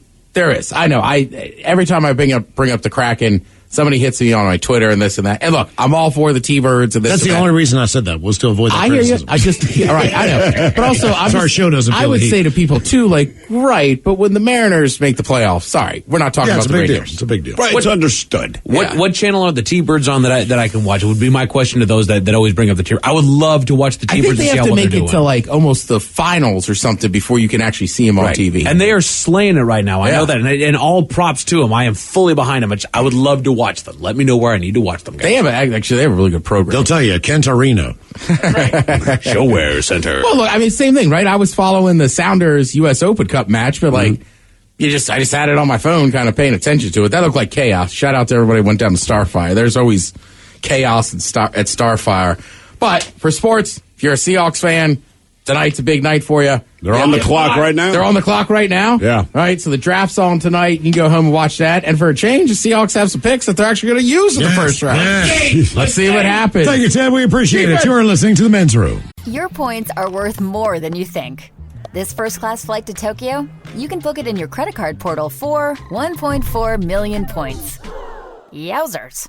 With Point Me, you could redeem just 120,000 points for that same flight. Now that's more like it. Point Me gets you 6 to 12 times the value for your points. Your credit card points are worth more than you think. Point Me. Better flights, fewer points. Get started today at point.me. That's point.me. 99.9 KISW. The men's room returns with Miles and Thrill. All right, here we go, walking downtown eating a leg of raw chicken. That's how they do it down under. Meanwhile, when you kidnap your own grandfather to pay a gambling debt, that makes you wonder. Leaky bathroom jams and Delta Planes controls mid-flight.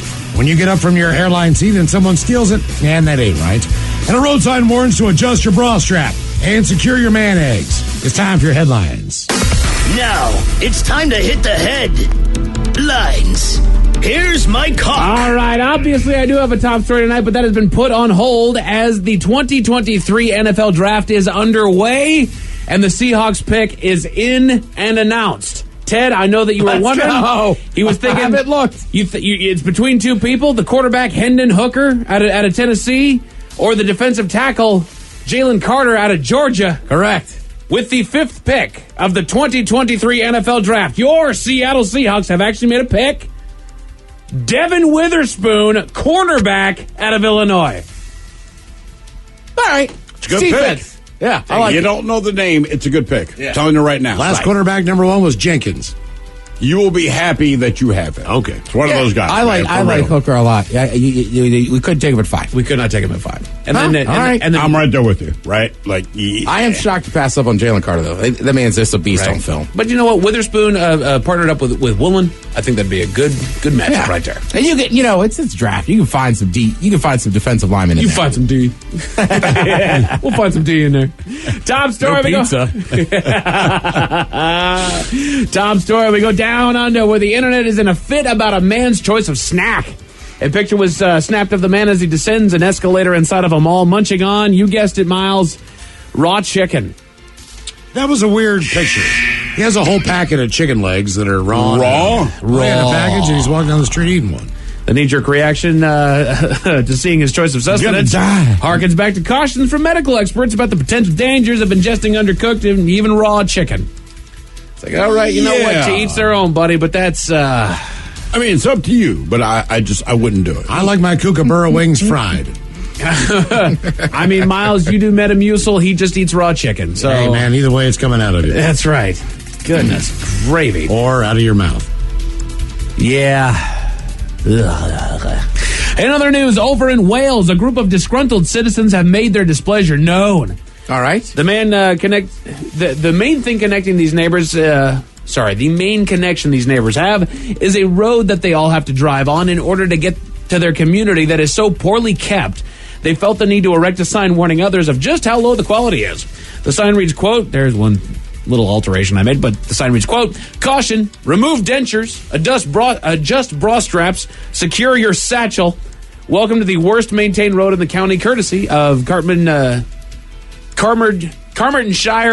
City Council. Mm-hmm. The sign comes as a response to the poor reaction from the council after several calls about the poor quality and even dangers of the road. They're saying, look, we're going down this road and it is actually damaging our cars. We are destroying our cars coming down this thing just because of the potholes, the fact that the land is starting to kind of come in underneath the road, and so now it's going to start breaking down. This thing needs to be completely repaved. It needs to be reinforced. You can't just keep coming in here with some gravel and asphalt right. and repaving some of the worst potholes, they said. That they focus on the worst of the potholes. Like, no, this road needs to be redone, which I feel like we can all kind of get behind on that. Oh, I think we all get that. We've all encountered that spot. High five. Man, there's a couple where I roll over a pothole and I swear I just destroyed my car. Yeah, I'm waiting for that rumble of the tire that I just flattened because of the size of the doggone pothole that I just rolled through. There are some big ones. There's some nasty ones. We go to the airport where a man thought that he could be clever with Southwest's policy, and this guy's just a douche.